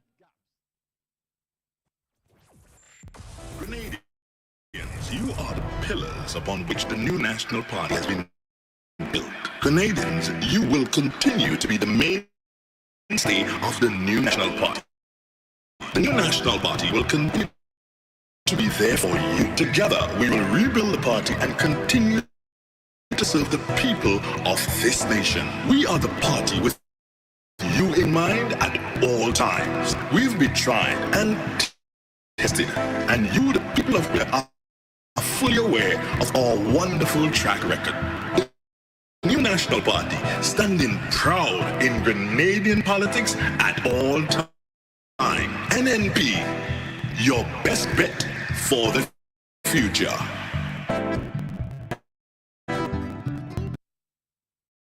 Silence on the ground. This is not a bad crowd, Doc, I can tell you. I wouldn't call it a good crowd either. It's a good crowd, but it's a smattering. considering how cricket has gone, 2,000 people is not bad. This first delivery brings Tom off the front foot, defends it, plays it square to the offside, and there's no run. So after 3 overs, 12 for 2. The run rate dropping obviously, but not many runs, but the wickets going up by 2 in this over. Very good over there by Santner. As I said, forces you to play every single ball, has you playing a different shot for each ball because there's no repetitiveness in his bowling. And what we're seeing right now is West Indies once again under pressure. So it's going to be interesting to see, because it wouldn't be far-fetched for me to actually bring on Ish Sodhi at this time as well, because the spinners clearly are people for whom the West Indies light up their eyes, open it wide, and don't play shots with discretion. So we're not seeing Ish Sodhi. Instead, who we're seeing is Bracewell. So indeed, a double spin attack as anticipated in the power play. And that's not uncommon for T20 cricket, but what it's uncommon for is to have 2 wickets down the side. So Bracewell coming in, 7 matches, 6 wickets. This delivery outside of the off-stop, he goes to cut it, it's caught. 3 wickets are down, and it's the captain, Nicholas Pooran, and the Windies are 12 for 3. This is an absolute disaster, to coin the phrase of Charles Caldwell back in 1991 when England were just doing everything wrong in that series. And I remember he said when they were both out, I think, for 51, he said, "This is an absolute disaster for England." Well, the Windies are not far from there. They're 12 for 3. 216. Well, what was an absolute disaster was the ball. It was wide. It was not turning at all. Nicholas Pooran, no footwork whatsoever, reaching to where the ball got wide and getting an inside edge or an on edge into the wicketkeeper's hand. Just inexplicable cricket. And Pooran yet again defying all of his talent and being out for 1 off of 4 balls. West Indies 12 for 3, and this really is carnage, as Hetmeyer, a man who can take the game to the players, can take it to the opposition, but haven't seen that in the recent past, is going to approach it in the 4th over of the innings. 12 for 3. Barry, I don't know what more to say here, because once again, you have to call them soft dismissals. Yeah, I've not seen any fight. Very, very disappointing. Pooran just not using his foot whatsoever. There are people who believe that if you don't play the longer version of the game, you're not going to improve your technique, and you still need technique in T20 cricket. So Bracewell, a short, wide delivery, and Pooran was reaching for that, cutting it and reaching for it. Message under edge as well. That's really disappointing. Look at the captain, look at the coach. He's very upset. Very, very upset. So, Shimron Hetmeyer, he's there. Don't you fear. He only averages 21, but he's highly touted. Here comes this delivery again, short and wide, and there was Hetmeyer going to play the same shot. Luckily for him, he missed it. Well, one thing is, Hetmeyer carried his back foot across, and I think he realized he couldn't reach it. Pooran had just planted his feet in crease and was really with his upper body, so had no control, no chance of leaving the ball. Hetmeyer showing a little bit of footwork. Here he comes in again, Bracewell and both Hetmeyer, who's put away and punching the ball to cover. Straight to the field, there's no run. 12 for 3. The last match as well, the first ball of both was a wicket take. Same thing here. It's the first ball, not a very distinguished ball, getting a wicket and putting these in a deep mire. Back on target. Not let the all stop. Hetmar's coming up, plays the all night. And they do a run. So West Indies, of course, now have a huge run chase. And a few wickets go after it. You're going to have to see shots being played, that's inevitable. But New Zealand so far just bowling beautifully in terms of just not giving a chance of a loose ball. There's Hetmar again, getting the ball that's flighted. He's on the front foot, driving, searching for it. And plays it into the offside. One knows what goes through the mind of him. Because he wants to play a shot. But the position the team is in. He's not twice. Again, Hetmar can't score. Play what's another. They find like the third man. And no next score. Wait, just seen. They're well free.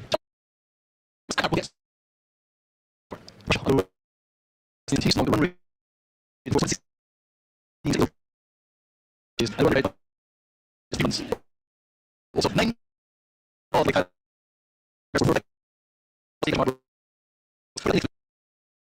and Nicholas Prue was 4 people for each other. Very well. Also.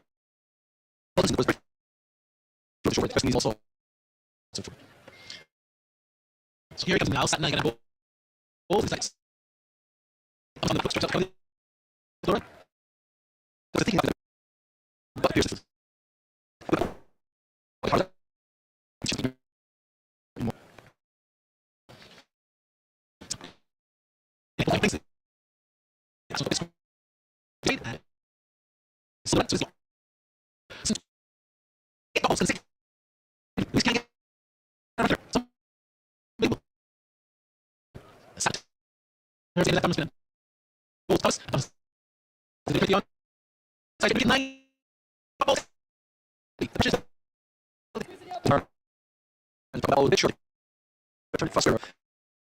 the big gap between the wicket and the short finding for a single year. Because of the pressure, because they needed the ball in the gap, the batting had very high. And bowling this time, he's on the front foot. This is totally beaten a beautiful. So was the keeper. But there we and there's still no run. We could see two consecutive overs where we have maidens. I don't know how often that happens in a T20 international. Well, you're going to see lots of things that you haven't seen in T20 international taking place today, I'm sure. The control of Santner is what's been very, very pleasing. Here he comes in again and bowls to Thomas and is turning the ball down to the square leg position. The run. So broken the sequence of 9 consecutive dot balls. And the Windies have got a run 13 for 3, needing 216, with Thomas finally off the mark. Playing much better this time, just rolling the wrist a bit more and playing the ball close to the square as we enormous pressure of Ted who's a good player of spin. We have to not think that he his rotation for team with it. But we're very quick. Straight for and for I have never seen it constantly. West Indies.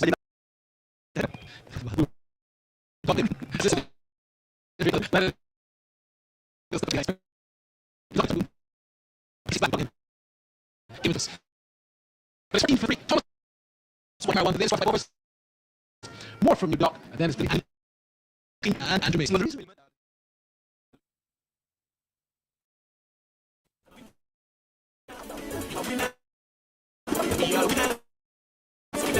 It's a big one. Red Nina.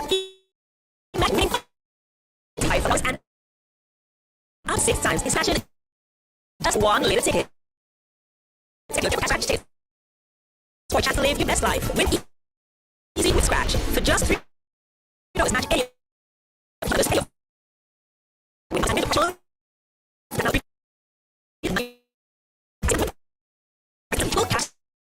Scratch in store must be team.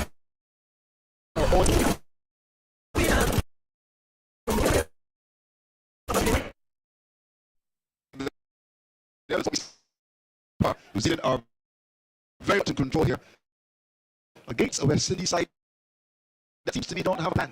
18 for 3. I'll get back to that in a minute. One has got 5 into 6 now. And well, comes in for something he's up. And all the away. Set a drive. Stand up down the can't score. And it's 3. All again. It's easy. Get up to Stephen and they are 83 over number 6. Who things are wrong. The is that and was as well. Here's Bristol comes up easy. And both head back and so swim over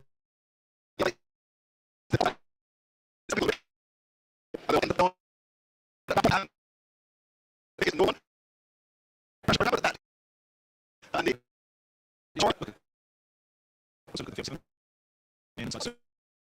They're making it easy for the West no, Indies. here's Bristol comes up now in bowls the net is off the back foot and chips the ball down to backward point, goes through the field at backward point. So a bit of a mistake, and in the end there is one time a short side off the back. And they go away into the other side. And a single. Let's go to deep for 3. 2 to come. Over number 6. Thomas is 1. Hetman's got 3. And Bristol has been spot on.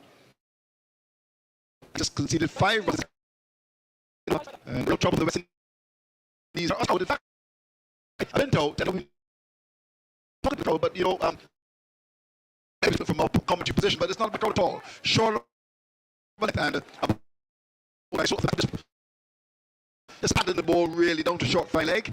And so the inside the circle makes a stop. There's no run. Thomas the 1 6 he comes up now. He's in Bracewell and bowls. Thomas is the what's in the parapet playing for. He's been given leg before. Back.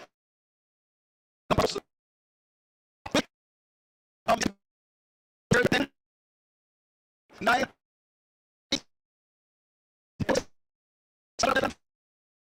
40.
And it's just see for the crowd coming in.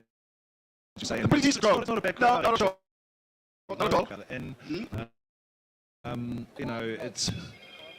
I mean, there's obviously there's a mountain to climb now, and it's just not a great situation. No, for not at all. as that we come to the end of the play. So. I guess, of course, why New Zealand had so many players inside the circle, now they've spread to all parts, which is actually a little bit surprising given how much the ascendancy they're in now. 6 overs gone, 19 for 4, and just 4 people inside the circle. I'd be tempted to actually have a few more in there and You're right. Just not give away the easy runs. You know? It's not like they're under a lot of scoreboard pressure here. As we see a change in the attack now, Ish Sodhi will be coming on to bowl with leg breaks. And they've got the option of the 3 spinners. I mean, the side. In fact, Cole Sain is injured, but they've got walks in there as well. The short ball, and it's too short, and the batsman is on the back foot as we start over number 7. Hetman pulls it to move it, and he can't score.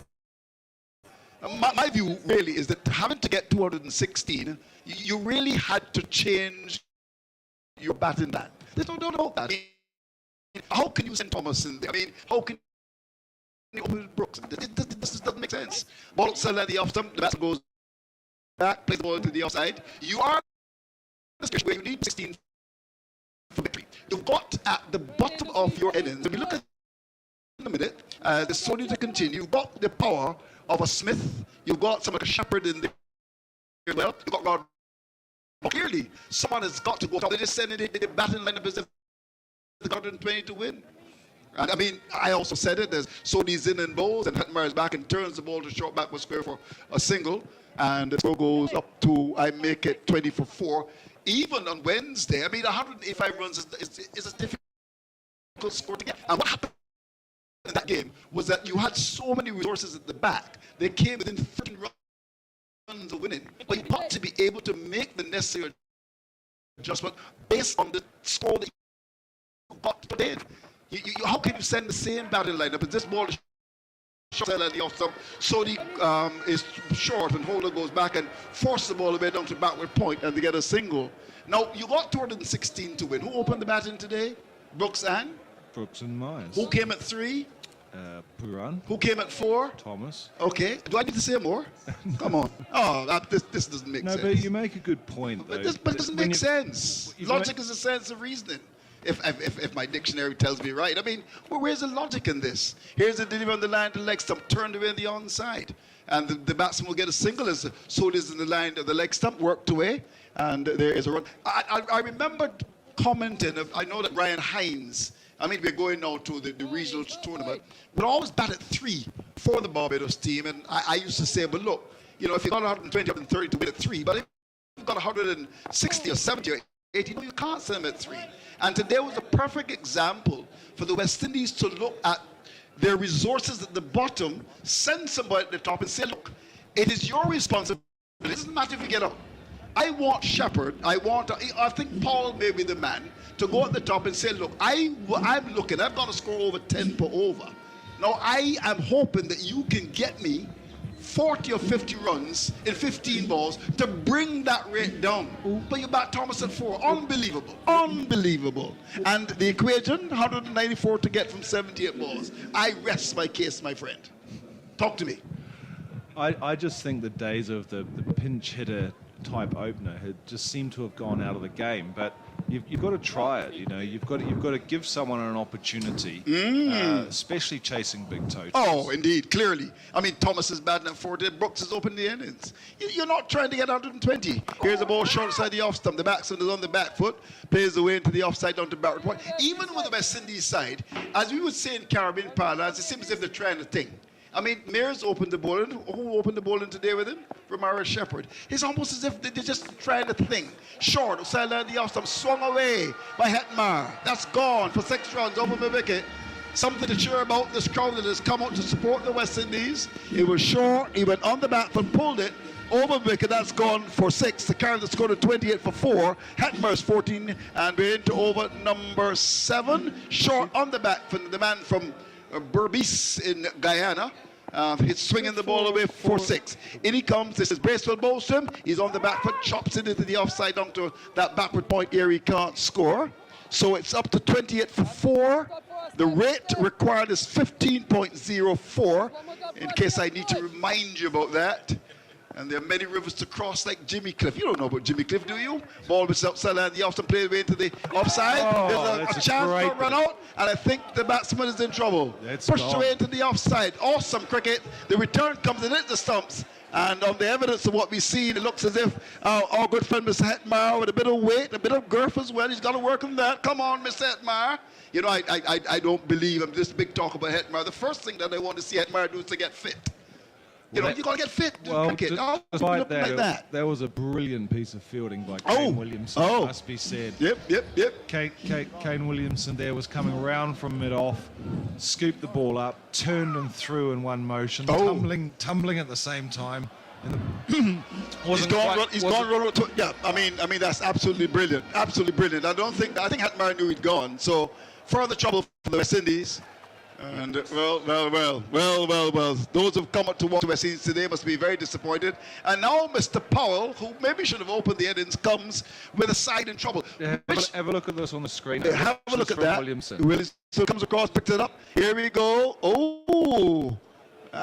Stumps hitting. Hetmeyer's a goner. Brilliant. But of course, these guys are very fit as well. And Hetmeyer was just jogging away. Didn't go at Usain Bolt's pace or Shelly Ann Fraser. Elaine Thompson. They went at the paces of Dr. Man Singh. 28 for 5. We know Dr. Man Singh is not a big jogger. Well. Who do we have? Paul is coming out to do battle. And it looks as if, given the way this game is going, that we could go down to the grill this evening. Or go to Ocho Rios. Or maybe it's going to rain. Oh, you That's think the so? other option. All right. No. Yeah. All right. Well, I think we're going to Ocho Rios this evening. My friend John is going to take us along with Dr. Chelnero is in. Of course, he's got a wonderful lady as well. Barry Wilkinson told me she's quite attractive. It's a situation where it's 28 for 5. I lied to you, Barry. But these things happen. Here we go, as it's going to be braced. So to continue, as he comes out now, he's in the foes, and he's on the back foot and push the ball into the offside, and there's no run. 28 for 5 over number 8. Seems to be a bit of a chat in the back there. Barry Wilkinson, is he there? Oh, he's gone. Oh, well, there's something to talk about because the cricket is not exciting. But have a look at that again. Brilliant work for the run-out. This really is trouble. Oh, dear, what can the matter be? I suppose the mighty Gabby sings the song, Lord, Send an Answer for We. 28 for 5. Here we go. Bracewell is in and bowls, and Holder is just driving the ball down to long on. I think you just get the feeling that they're resigned to the fact they're going to lose this. But as of course, when you do the post-mortem, you got to begin to wonder what's going on. Oh dear, what can the matter be? 8 overs gone. West Indies in the doghouse. 29 for 5. They scored to by the park. I was just looking at your screen there, Andrew. It says, let's be prepared for hurricane season. Is that something I need to be thinking about right now? well, it is no longer on my screen. So what do you see on the screen now? Well, now I'm forced to look at the actual TV monitor to see that sorry-looking scorecard. Oh, terrible, huh? So Okay. just a reminder, we had Myers out. Andy, I've got a question. I know you're an outsider. Well, what can be done to improve our cricket, do you think? Talk to us about that. Think about it. Sodhi comes up now. He's going to bowl. And this delivery is short and Holder's back and swings it. Where's that gone? Up towards the position of the wicket. That's gone away. That's gone for 6. Well played, Jason Holder, the former captain. No, there's some who feel that he should come back as captain as well. Short of it then, pulled away open wicket for 6. He's got a big job to do here for the West Indies. And I suppose he's got to bat with the energy of an elephant man. To answer your question, Andrew, I mean, when I think about West Indies, I mainly think about bowlers in times gone by. Yeah. So right now, I don't think about bowlers at all. 35 for 5. Here's Sodhi. Comes up now, bowls to Holder. Holder's on the back foot and drives it down to cover for a single. So the score now goes up to, I make it 36 for 5. In case you want to be reminded, the target is 216. And the West Indies are in trouble. I don't think anyone wants to be reminded of that right now. You're right. I wonder if it's going to affect the crowd on Sunday, because I understand the mound is going to be open. And I don't know if they come along on Sunday afternoon, but I mean, this is not right at all. Here we go. As Sodhi starts his run, comes into bowl to Powell, and Powell is looking to lap the ball back to the pad. An appeal for leg before. Might have been struck outside the off stump. There was a raucous appeal, as the old-time commentators would say. But I think umpire would have reckoned, are they going to go upstairs here? They're looking at Williamson, 14-30, and they're going to go upstairs. Wow. Now, I think the only thing that might save him here is that he might just gone outside the off stump, and he played a shot. So we'll have a chance to see the monitor. The bowler reckons he's got him, and we're going to go upstairs. So decision being reviewed, and we are going to look at the television very closely. What's your gut feel, Andy? I thought they was comfortably outside the line. Have a look at this. Here we go. There's the batsman. It was a googly. Ooh, struck on the pad. I think it's just might be marginally out. Marginal. So it's not comfortable anymore, you think? But he got beaten by the googly. Okay. Is there any? No, there's clearly no bat there. Ultra edge. Struck on. Is that the back pad? Oh, it's bat. Yeah, so there seems to be some inside edge onto the pad. So if that happens, then we don't need to go any further. So have a look at that. Yeah, I think the impact has just come here right now.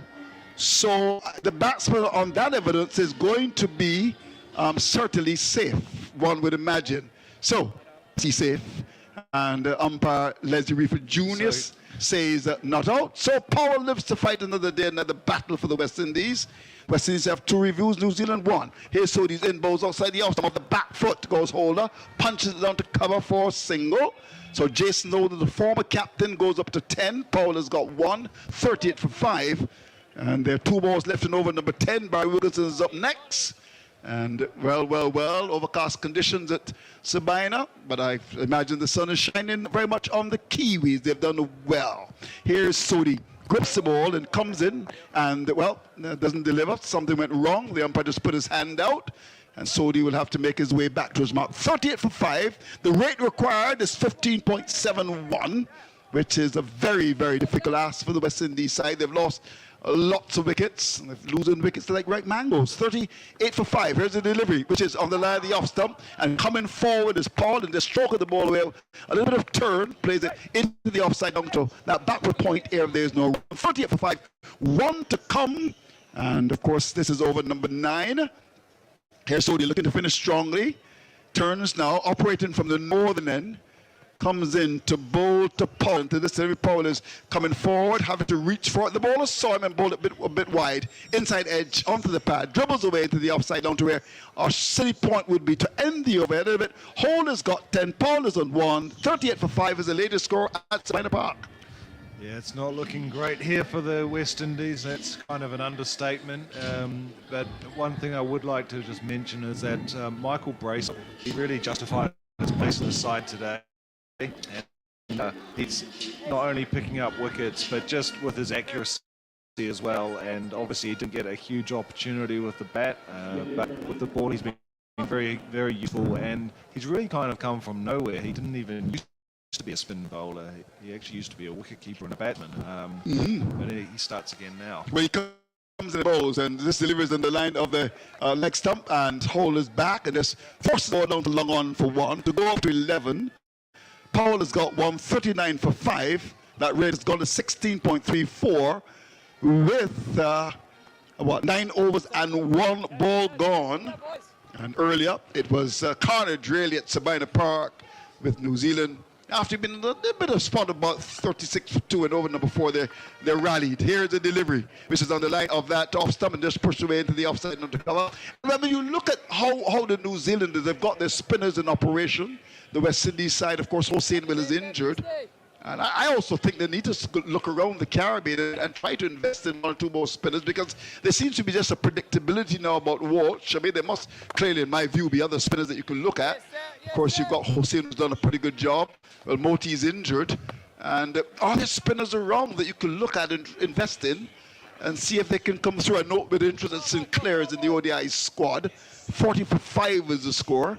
Hole has got 11, Paul is on 2, and the Honourable Desmond Leo Haynes is in trouble. He's under the microscope. Here is a delivery which is pitched up and hit in the air, down towards the position of the catch is taken. That was a delivery that was swung away by Holder. Long on came forward, kept his eyes on it, and that's Guptill taking the catch. So further trouble for the West Indies.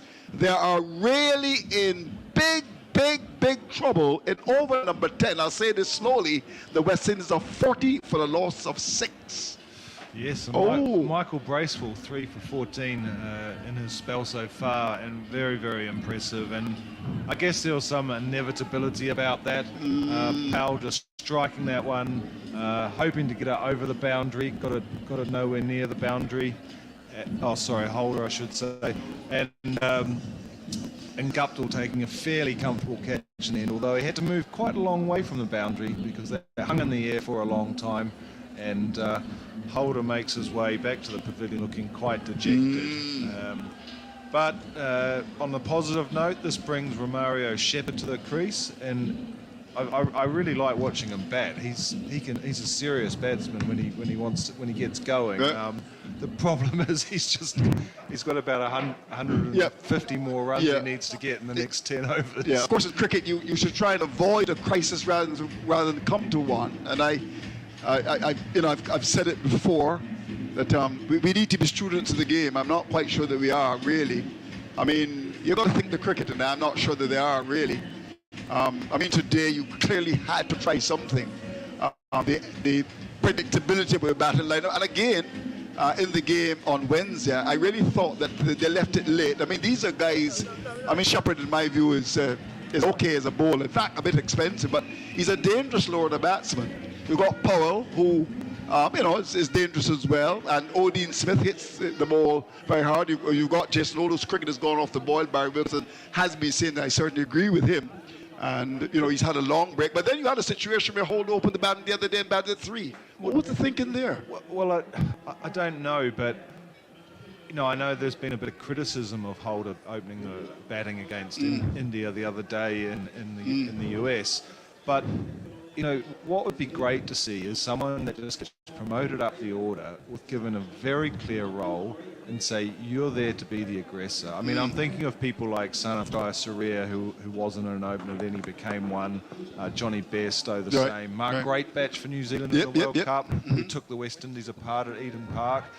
Someone needs to be given their role, and I just feel that at the moment it doesn't make sense. Maybe Kyle Mayer should maybe come down the order slightly. So who would you open the batting with? Shepherd. So you'd open the batting with Shepherd. That's an interesting one. Yeah, Shepherd or Powell, one or the Shepherd or Powell. But certainly today they had to. Here's Bracewell, he's in, bowls, and this delivery on the line of the next step. Powell is back and just forces the ball down to long on for single, and the score goes to 41 for 6. 1 to come in over number 10. I'm sure that we'll invite the thoughts of Barry Wilkinson on that. You reckon that Powell should open the batting? Another guy was Shepherd. Okay. Powell or Shepherd. Powell or Shepherd. Another guy was Ramesh Kaluwitharana for Sri Lanka. Yep, He was good number player. 7 batsman, became an opener. Bracewell last ball, the over, he's in and bowls outside the line. The off-stump, that one went through the arm, and there was Shepherd coming forward, beaten comprehensively. The ball is taken by the keeper to end over number 10. At the end of over number 10, in pursuit of 216 for victory, the West Indies are 41 for 6, which is the latest score at Sabina Park. And another good example, actually, was Part of the world, we need to be prepared for natural disasters like storms and hurricanes, even outside of the season. I'm sure you'll agree that keeping our loved ones, homes, and businesses safe is important. So, I came up with a few quick tips to help you stay safe. First, make a family disaster plan and ensure that everyone in your household is familiar and comfortable with it. Remember to add batteries and flashlights to your emergency kit. Now, for electrical safety. Familiarize yourself with your electrical panel, as it may be necessary to switch off the power during a storm or flood. Make sure you install a transfer or isolation switch to prevent your generator feeding electricity to Grenlec's line. If trees are too close to power lines, call Grenlec at 237 for advice. By following these easy steps, you will be well on your way to being hurricane ready.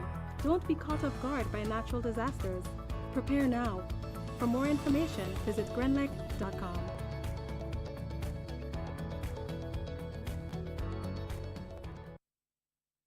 Clearly have a plan. They do. And I mean, you had the sprinters coming to attack the field, the cover, extra cover mid off on the, they clearly a plan. Okay, Barry Wilkinson is up next. I'll just do this first delivery, and then, of course, he comes a call-in. I may not be able to do another stint because of the evidence of what we see so far. One would think that the New Zealand should go win this. Anyhow, here's Bold as he comes to the ball, is just doubling the ball away down to that short third man backward point area for a single. And with that, he goes to 4. Shepherd comes into strike. 10 overs and 1 ball gone. More from you, Doctor. And then it's going to be Barry Wilkinson. Well, what I don't understand is Paul took the single and sprinted straight to the boundary. So I think he's trying to change his bat. I'm not too sure what he's doing. He's now turned back again and gone back to the crease. So peculiar, because normally you call the fielders in, the 12th man in to come and do something. He sprinted all the way to the boundary. Almost looks like he's going to walk off. He turns back, walks back slowly. The West Indies, obviously, the shoulders are drooping. The run rate is 4.13 when they score 170. Was it 4 runs? More. It is just inconceivable. So here he comes in on balls, and this delivery is turned into the onside. They'll just get a single. Satner's there at the wicket, but he can't stop the run. Paul goes now to 5. It's 44 for 6 when he's in real trouble. I said that they were in trouble at 12 for 3. I didn't expect to be back on at 43 for 6. Indeed, yes. We expected that there would have been a bit of a fight. Once again, we keep lamenting the fact that a lot of these are what you call soft dismissals. Soft dismissals is when the batsman really should not be getting out. Here he comes in again and bowls this one short down the side, and it's wide, correctly so. Looking there to swing was Powell, and the wide being signaled. Indeed, yes. In fact, very few extras by the New Zealand bowlers. This is the second extra we've seen. That ball was wide, just about pitching it on leg something and continued going past the right hole. But both are clearly the fastest bowler I think that they've got in the New Zealand team. Is looking for that Yorker. He's done it well so far. That one just getting away from him. So, it's Bolt now. Turns, runs in the balls. It's short and pulled in the air. Back with his squares. It will get down to the boundary for 4. Yes, it does. So that was short. It was a gift, really. And Powell with his knee up in the air, hooking it and getting floods. He goes now to 8, 48 for 6. But speaking about plans, I don't think that was part of the plan because that was just short. It was on body of Powell. Powell enjoys pulling the ball, and he put that where there's no fielder in the vicinity. That's smart cricket for him. So Powell finally getting some attention. It was his helmet that he wanted changed. And so Dominic Drake coming out with the helmet now. But Powell, I think, would relish this opportunity as a way of just batting long. He's only faced balls. He's got 8 runs, but Powell really short of runs. And here's an opportunity for him just to express himself. I don't think there's any chance of winning this match. It's just to stay there as long as he can. Here he comes in again. Balls to Powell, and Powell is driving in the air just over the head of cover, but he'll only get 1 because it went into no man's land once it got over the head of Little Conway, and that is just a single to take the total to 49 for 6 to edge towards the half century. Indeed, but as we say consistently, they do not look for the gaps and insist on playing the ball in the air. Powell has been guilty of being caught in the deep more often than not. That wasn't too far from the extra cover, which is in the circle. In fact, a lot over his head. It was a full toss. He should have been able to place it better. So, it's Bolt in again, and Bowles, and this delivery is short, a good short delivery, and there was Shepherd just swaying, getting out of the way like a boxer like Muhammad Ali, even though the West Indies are the ones being knocked out at the moment. And he was able to let that go by to be taken by the keeper, and there's no run. Good bouncer there as well, because it was outside off stump, just about in front of the visor, or in front of the grill. And Shepherd, who I didn't think expected that, getting out of the way very, very quickly, no chance of a run. So good dot ball there by Bolt, who really is showing his experience as a top-class fast bowler. Here he comes in again, and Bowles, and this delivery is spit up, and there is Shepherd stabbing it into the ground, but he'll get a single out to cover. And that one takes a total now to 56. 50's up for the Windies. 50 off 11 overs, target 216. Shepherd on 2 off of 4 balls. Powell 9 off of 9. The highest score so far is Shimron Hetmar, who scored 14 before being run out. Jason Holder scoring 11. So the run rate woefully slow. The asking rate insurmountable. New Zealand can really just have fun right now. I almost cried a moment ago when I heard fans booing. I have not heard cricket fans boo West Indies in a long while, as poorly as they've done. For Hetmar to be booed a moment ago when he came off was not a very good sight, and it was not one person, it was several people. And the fans are very disgruntled by this performance. And set the balls again, this delivery is driven into the onside, and there's just one. When last time you heard a fan or cricketer is being booed? It has happened a few times at Sabina Park, but I tell you, I'm going to take you back in history, because I remember having a conversation with Sir Everton Weekes just before he died. Everton Weekes came in as a replacement for George Headley in the 1940s, and he was booed at Sabina Park and scored a century. That was the sort of inspiration they got from the booing. I don't know if it affects our players these days. This one is short, and there's Powell, head in the air, taking a wild swing, but he gets an inside edge for a single to short fine leg.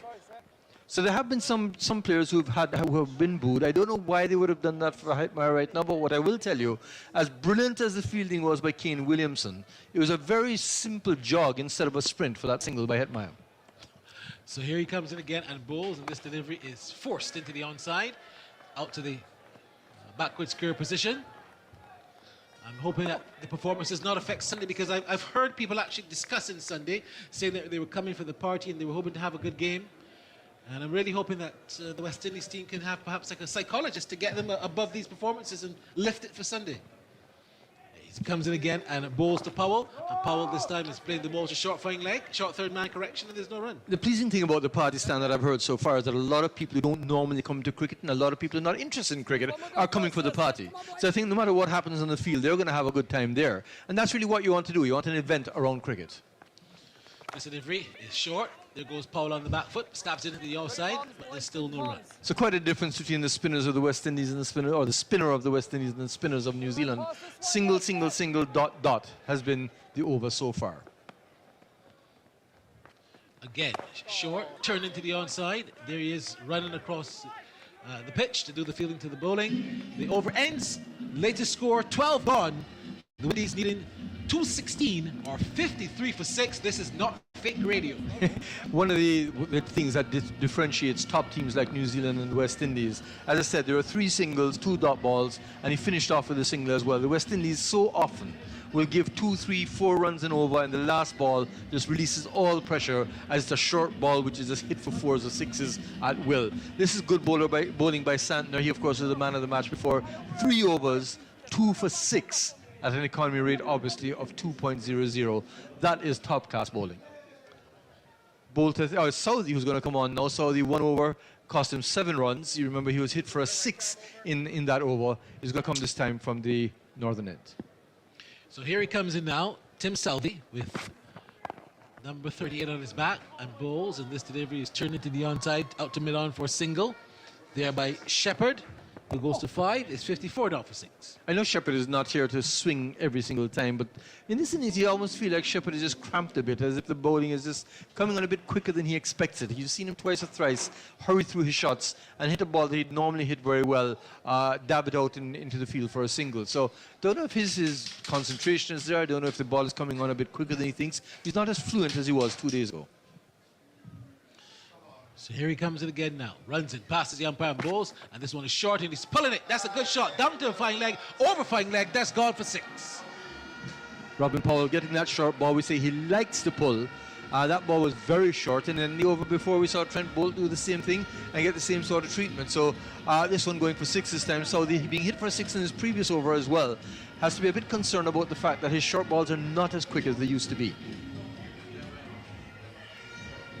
Very well in position was Powell there. He's a very good player on the onside. Southey, how will he respond? Comes in and bowls to Powell. And Powell is turning this one now behind square for 1. That's a good response as well from Southey, and a good delivery, but well played from Rovman Powell, the man on his home ground. 8 runs so far from this over, halfway through the over. Southey now going to be bowling to Romario Shepherd, who himself is capable of hitting 6s, but as we said, is just not getting his timing right now. Southey has Ishodi there at a short fine leg. Now he's being pushed back to the fine leg position. So perhaps once again a leg trap being set. You also have a deep backward square leg as the leg side field is being strengthened, and I think you're going to see another short ball here. Here comes Southey, charges in and bowls now to Shepherd, and Shepherd is swinging in the air. This one is a chance for a catch. Third man runs back, the short third man runs back and drops it. Shepherd lives to fight another day. That one came off the top edge of the bat. It went very, very, very high. I actually lost it at one stage, but the short third man was running back almost down to conventional third man position. He also had to dive, and when he did, he was unable to really hold on. I'm not even sure if he got a hand to it. That's Bolt, but let's look at the replay and see. Well, we have to point out that the lights are on, so maybe that was a factor as well, as Bolt just never got close to it and didn't even touch his hand. No, didn't. There was enough time to get to it, so I think he lost it as well. Don't know if he lost it in the lights. I don't think he was in a good position. He was running perhaps the wrong side. Here comes Southey now and bowls to Shepherd again, and Shepherd is driving along the ground, out to cover, and there is no run. 63 for 6. Shepherd really just has not looked fluent this innings at all. There was a ball that we said went up in the air. It really should have been hit on the onside. Instead, getting a thick outside edge, ballooning up. This ball also trying to guide it in front, just not getting his timing. It's funny how 2 days can make such a difference. I don't know. The West Indies have really, really disappointed. I'm crestfallen. Here comes Southey now, in again and bowls to Shepherd. Shepherd is swinging this one out to the backward square leg area. Will he be caught now? No, he's dropped. That was another diving attempt. The fielder did get a hand to that, and Southey should have had a wicket. Luckily for him, it was put down. Who's the man that put that catch down, Andy? That's Bracewell. So Bracewell putting down the catch, which really should have been taken quite comfortably. We did say that the leg trap was set. You had the man at deep backward square leg. The short ball was bowled. It was obligingly hit in the air by Shepherd, who normally hits them cleanly, but once again did not get a clean hit at the ball. getting 2 lives off of 3 balls. This is not good going by Shepherd. But the New Zealanders dropped a few catches 2 days ago. The West Indians, certainly, if there's one thing they've excelled at, it is in the fielding department. So the Windies are really up against it. 152 more runs from 42 balls. At a mere 21.71 runs per over. So that, as I said, is insurmountable. Right now it's a matter of just making sure you stay there and try and get some runs for yourself. Try and keep the fans entertained. But as far as winning is concerned, that is an impossibility. Yeah, well, it's going to be different bowler now. Sodhi. So it's going to be Sodhi, Ish Sodhi. And he'll be bowling to Shepherd, who's got 8. Very chancy 8 so far. Here he comes, another leg spinner and bowls. And this one is driven high, hard, handsome, over long off. That's a huge 6 into the 3rd tier of the George Headley stand. That could not have been hit sweeter. Shepherd goes to 14, is 70 for 6. And I think that would give him a lot of confidence. In fact, you see a smile on Shepherd's face. Smile maybe because he's been dropped twice, or maybe because that was a juicy ball outside off stump. Allowed him to free his arms, hit the ball way up into the George Headley stand. And I think that you're going to see open up the floodgates, because Shepherd really smiled after he felt that ball on the bat. Well, here comes the leg spin of Sodhi again and bowls to Shepherd. And Shepherd this time is turning this one into the onside. Doesn't get hold of it cleanly. And it just goes just in front of where perhaps a short leg would have been. The keeper comes from behind the stumps to do the fielding, and there's no run. We've always spoken about being hit off the first, 6 being hit off the first ball, putting pressure on the bowler. We're seeing Sodhi coming much quicker through the air right now. Not worrying about the spin at all, but just trying to get the ball through to the batsman very quickly. Here he comes in again and bowls to Shepherd. And Shepherd this time is pulling in the air, just over the head of mid-wicket. The ball's going to go down to the boundary, but Phillips is there, so you only get 1. But he cuffed that as well. He didn't time it. It didn't come off the middle of the bat. Had it come off the middle, it would have sailed over out of Sabina Park over that pylon. But in the end, it just ballooned over the head of the wicket fielder. Indeed, yes, that timing's still not there, and in fact, playing a chance live or having a chance live, because that wasn't too far away from the fielder either.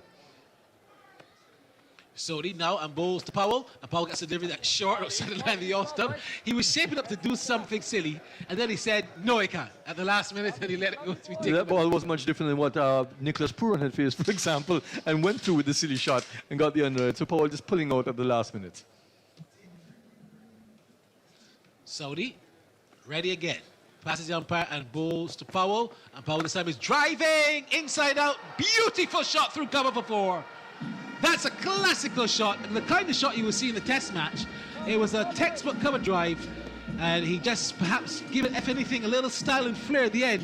But that's a good shot from Rodman Powell. 4 runs. You can still get 4 runs and look good. You don't have to swipe all the time. I was going to say, Barry, that we've seen many 6s today, but for me, that was the shot of the day. No, indeed the shot of the day. But you can bat normal and get runs. So they're proving a bit expensive. He's gone for 11 runs in this over. Here he comes again and bowls to Powell. And Powell this time is wrapped in the pad. His appeal for LBW, and he's giving him. Umpire Gishard is giving him. Powell is going upstairs and says, I am not out.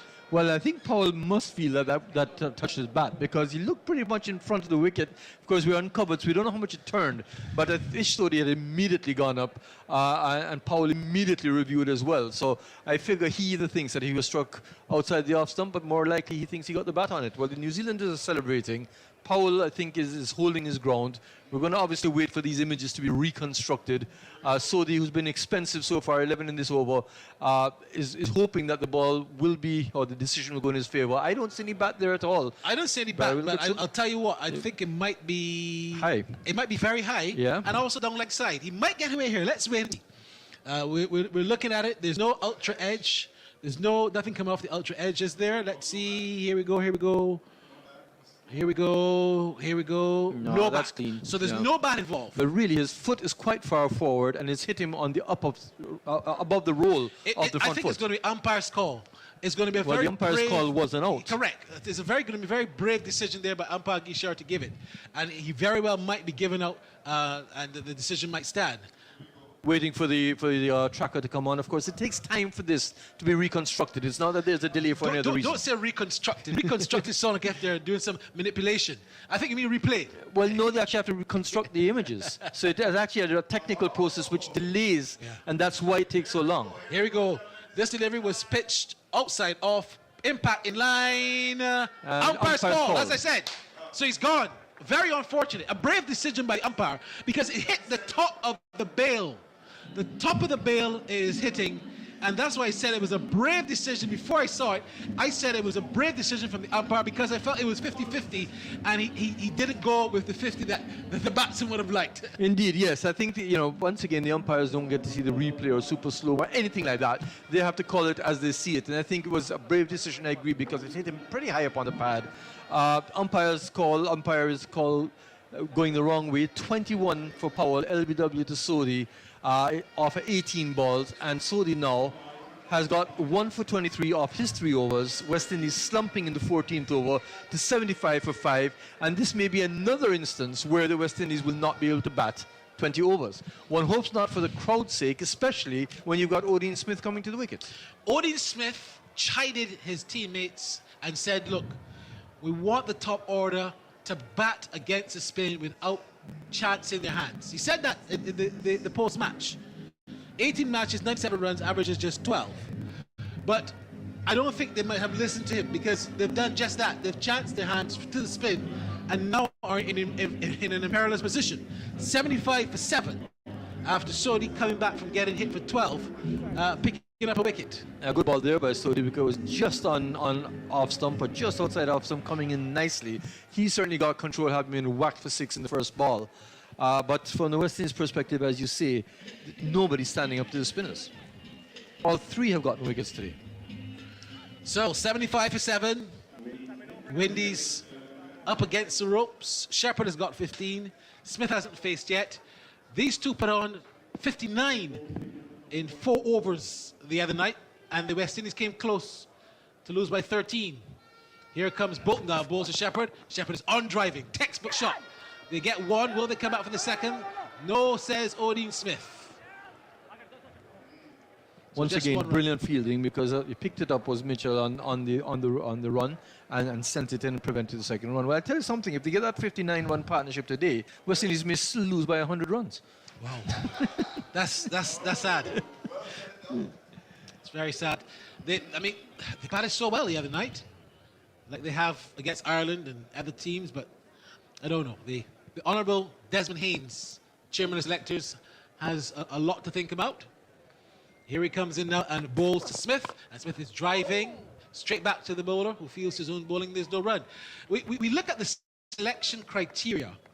There was no selection criteria prior, and this new administration came in. They brought in a selection criteria, but I'm just wondering, are they sticking to the selection criteria when it comes to these teams? Well, I tell you something, Barry. I'd have an argument if there's somebody there knocking on the door persistently and he's not being picked. The reality is that we're not playing enough domestic cricket, and therefore you don't have much to pick from. Here he comes in again and bowls, and this time Smith is playing the ball backward of point. There's no run. I want someone to tell me why Rakeem Cornwall is not playing anymore for the West Indies. He's the leading wicket taker in first-class cricket, and form and performance is the #1 thing on the criteria. Form and performance is 1, and you have Powell, you have Cornwall, who's picked up the most wickets and is not being given a chance at all. But of course, you're talking about being played for the Test team, and we've all agreed that the Test team is perhaps the least of our problems right now. Well, there are others that I can call in the one-day setup as well, as this delivery is short and is pulled out to the mid-wicket area.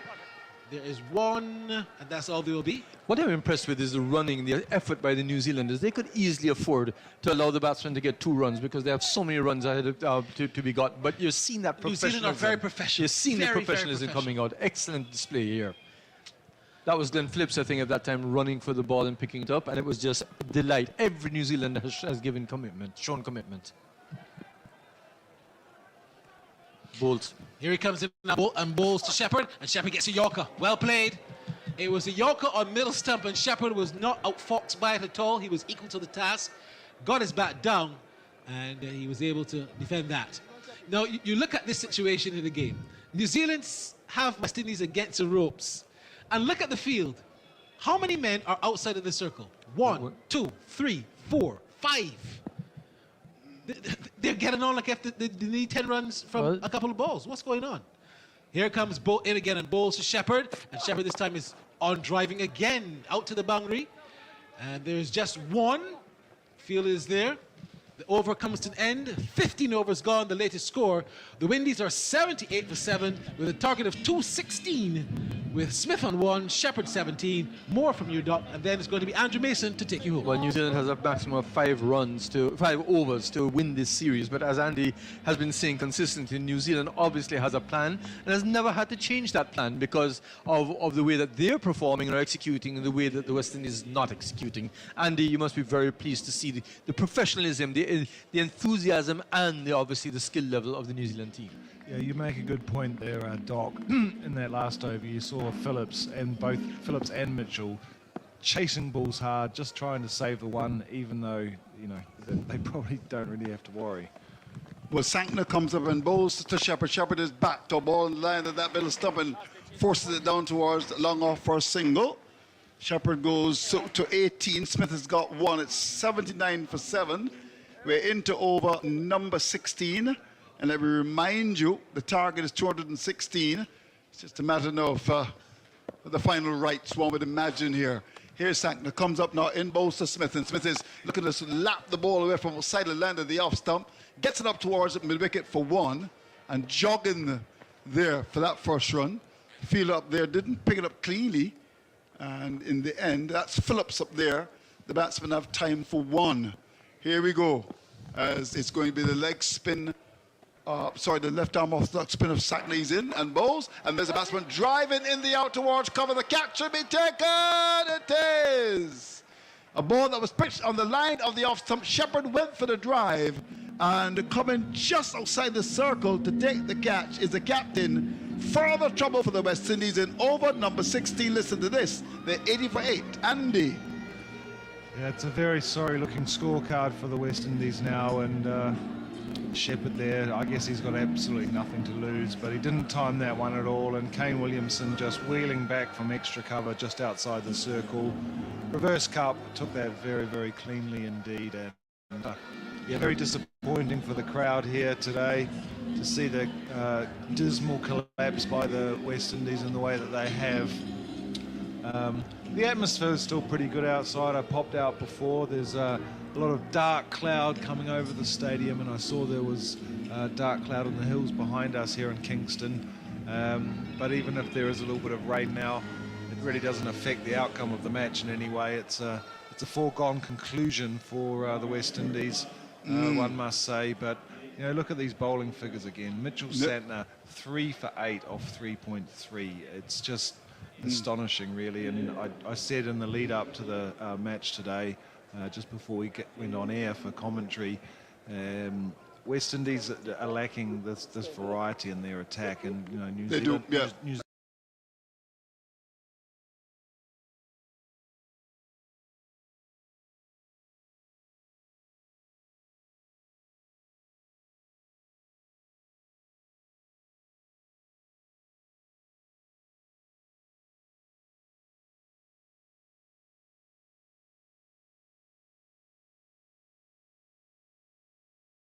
Smith, well, he's just, I suppose, going to have some fun this afternoon. But interesting in terms of the emotions hit the ground. That they heard the song "Don't Worry About a Thing," and you know, they're just playing those very emotional songs, and it's in support of West Indies. I know that many people across the Caribbean, from Kingston, Jamaica, right through to Bridgetown, Barbados, with stops in Rob Street, in Georgetown, Guyana, of course, in St. Vincent and St. Lucia, all across the Caribbean, very, very worried about what's happening with West Indies cricket. Here's a short ball from Sankner off the back foot. Smith goes and punches the cover for 1.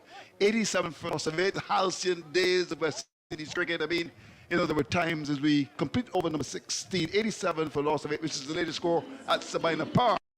But in those halcyon days, of course, you had the greats. I mean, Roberts and Garner, you know, and Marshall and Richards and Cali Turan against Lee. I mean, but those were the days that we were happy about.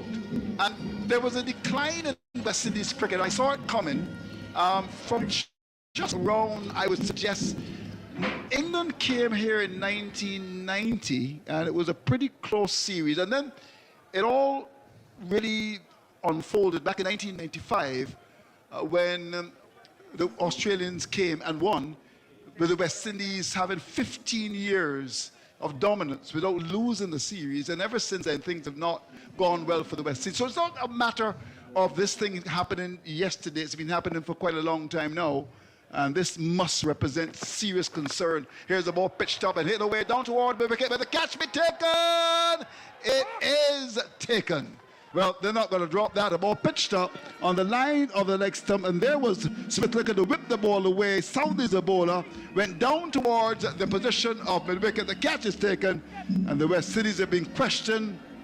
They have been arrested, and one would think that they're going to be jailed pretty soon here at Sabina Park, because when you look at the score, it's now 87 for loss of 9, catch taken, and I suppose one can say in horse racing terms, with a furlong and a half to go, New Zealand would be about 5 lengths clear and kicking for home.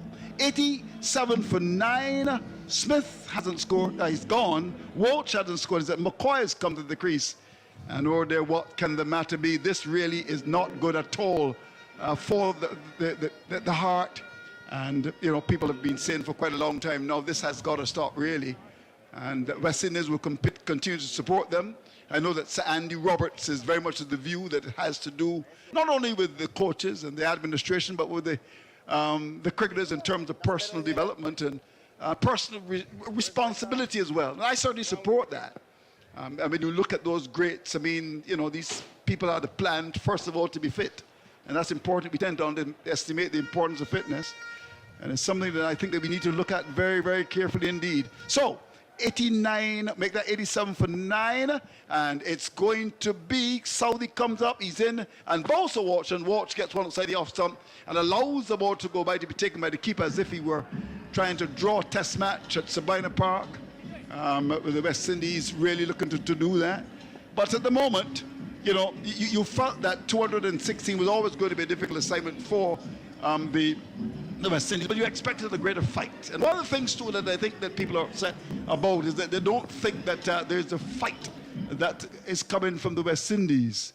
87 for 9, over number 17 being bowled, and Southey comes in, bowls to Walsh. Walsh gets one outside the off stump and resigned to the fact that they're not going to win this. He just draws the bat inside the line, goes by to be taken by the keeper. Well, suppose you've got to draw in some inspiration. And I wonder what the highest partnership is for the last pair in a T20. Oh. Maybe that could be their goal. Okay, yeah, indeed. Yeah, indeed. Well, they're wishing and hoping and thinking that, well, they can do it. But of course, the game is long gone, really. There's no doubt about that. But I think what you said before about professional, New Zealand has been very professional. Oh, a very professional side. Here is Southey in bowls, and there's Walsh coming forward, and the outside edge is found going for that big drive, goes down towards Southey, who is at that short third man position. There is no run, 87 for 9.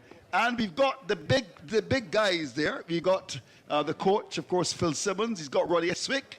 They need to jog with me at the Emancipation Park on mornings. My golly, these guys are big. Very big and getting even bigger. Here we go, 87 for loss of 9. Oh, I think the coach has got to lose some weight there. Don't you agree, Jim? I'm quite happy you left me out of that. Oh, well, I asked the question, you never answered. Here's the ball, which is on the line of the off stump, driven down towards mid-off, and it's the batsman Walsh. We get a single as Southey was on the top of his off stump, and there's Mr. with a smile has brought his New Zealand, and they get the run. 88 for loss of 9. Well, of course, the discussions will continue to be around the Caribbean. I can imagine what they're saying all the way in Georgetown in Ghana and Bridgetown, Barbados, on the streets there in Antigua. I mean, St. Lucia. I mean, all over the Caribbean. I'm sure the cricket tongues are wagging. 88 for loss of 9. Well, we need some inspiration. Here we go. As it's going to be a Southey round the wicket, comes in and bowls to McCoy, and McCoy is forward, outside edge, found down to third man. There's something for the crowd to cheer about. They're still here. The big boxes are open, the big guns are having their drinks. The ball comes off the outside edge, goes down towards third man for 4 to get McCoy off the mark. At the end of over number 17, 92 for 9 is the latest score at Sabina Park. Oh, well, they may just creep up towards 100 here, the West Indies, but I don't think the score really matters too much. I think it's the performance that they're going to look at afterwards, and it's been incredibly disappointing right from the start, where they were 12 for 3 in the third over when Nicholas Puran went out, or sorry, I think it was Kyle Mayers went out, and it's just very. It's just been I guess, a procession of wickets since then. You know, predominantly to the spinners, and you know, I never would have thought that would be the case at Sabina Park. Well, Bolt comes up now, he's in, and bowls to Watch, and Watch is getting the ball in the leg stump and clips it down towards that fine leg area for a single. Ball might have just come from the bottom of the bat. So he squeezes one to go now to I make him two. Over number 18 being bowled, it's 93 for loss of 9. And Craig McMillan, who's doing television, is having a big conversation there, of course, with Samuel Badri, who was a star performer for the West Indies, a great bowler, one who was an important cog on the West Indies wheel. Here is Bowles. He comes up now, he's in and bowls to McCoy, and McCoy is driving. The ball comes from the inside edge onto his pad and goes up towards mid-off, and there is no run. 93 for 9. I shall endeavour to run through what has happened earlier today. New Zealand won the toss, and they decided, look, they're going to bat. And after being 36 for 2 in over number 4, they studied things and did an extremely good job. And once again, television showing the coach, his assistant, and also the fielding coach as well. Here's a ball pitch up and driven wide up and off. Lovely thrown shot by McCoy. A ball pitching up. It races across the outfield. That's gone for 4. And that gives them something to cheer about again. If they get 100, I would imagine, is this as if they'd won the gold at the Olympics. It is that bad. So, 97 for a loss of 9. A lovely rasping drive. Structure cover for 4. As that's a good shot indeed by McCoy, who can bat a bit. Here we go. Bolt comes up now, he's in, and bowls to him. Short outside the off stump.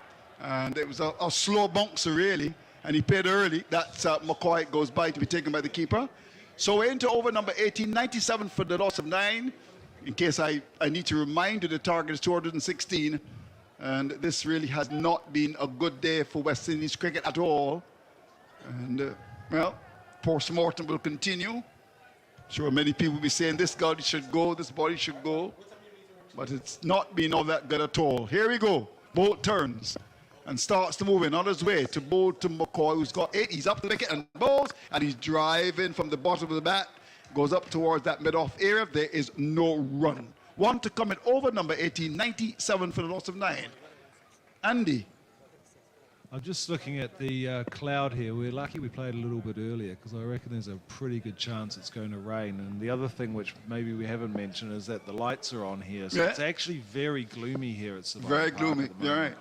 In more ways than one for the West Indies. Here's the ball pitched up, bowled by Bolt. And there's the batsman, McCoy, actually going towards the leg side. The ball followed him, and it went past his leg stump to be taken by the keeper. To end over at number 18, 97 for 9 is the latest score at Sabina Park. I guess the other thing we should say, Andrew, is that where the series is placed now, clearly New Zealand's going to win this match, and that will make it 2-0 for the series. And I just wonder whether they might make some changes for the next match. Someone like Tom Latham, okay, I know he doesn't normally play in the T20 side, although incidentally, the last time New Zealand played a T20 match in the Caribbean in 2014, Tom Latham was in the side.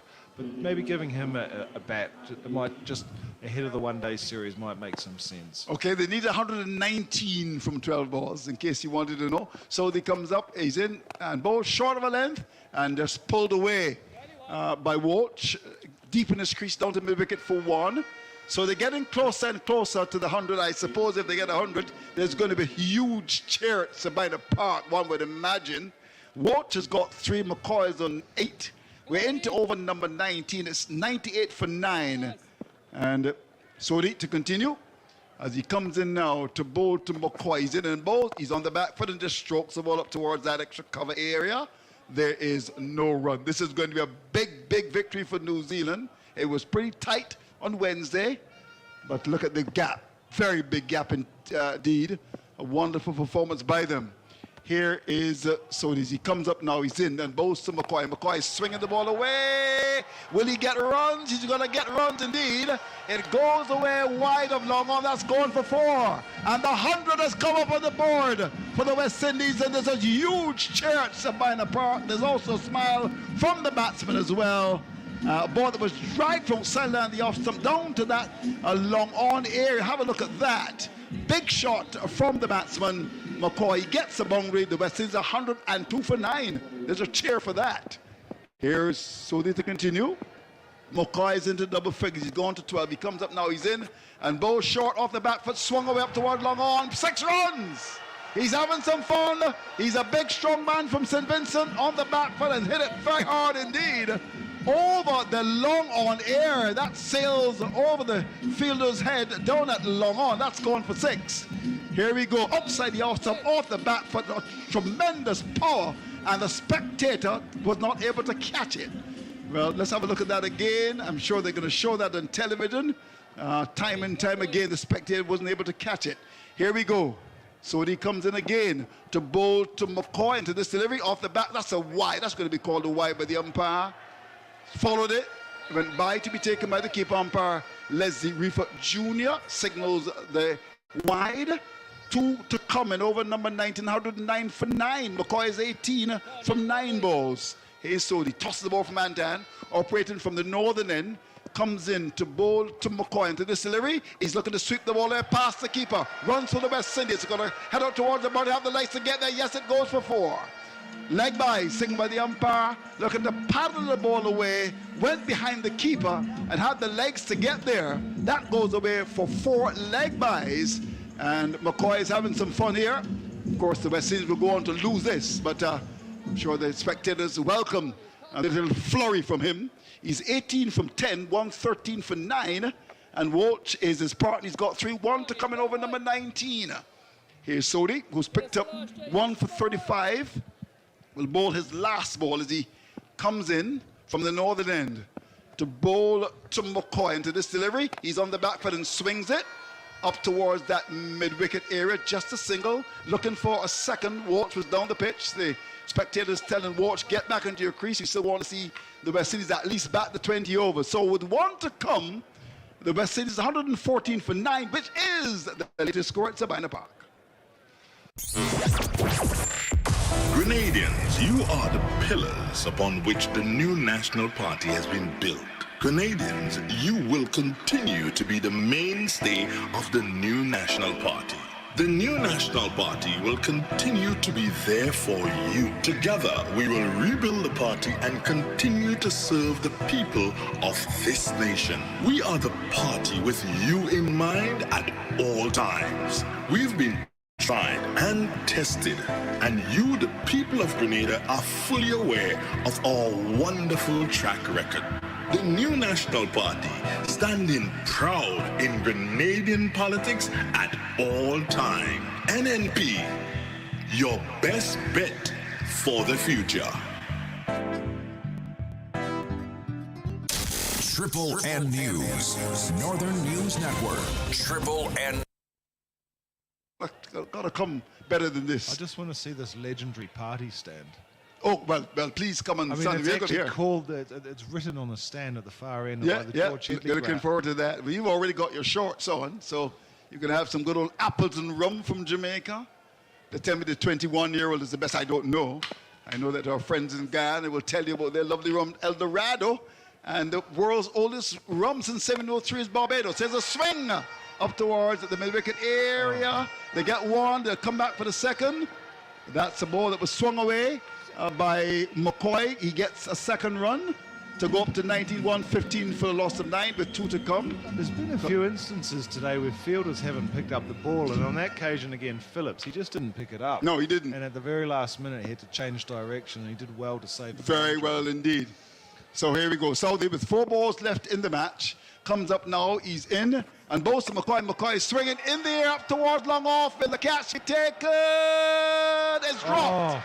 Oh my God! Now who was the culprit up there? That was Jimmy Neesham. That was It's terrible Jimmy Neesham. Oh, moving from extra cover, just outside the circle at mid-off, and he dropped it. Come on, Mr. Neesham, you can do better than that. You spoiled the day for New Zealand. 117 for 9. He should have caught that. Yeah, he was a bit off with his batting form earlier today as well, and he obviously hasn't had a bowl, but that one, he should have swallowed. I think so as well. You're right.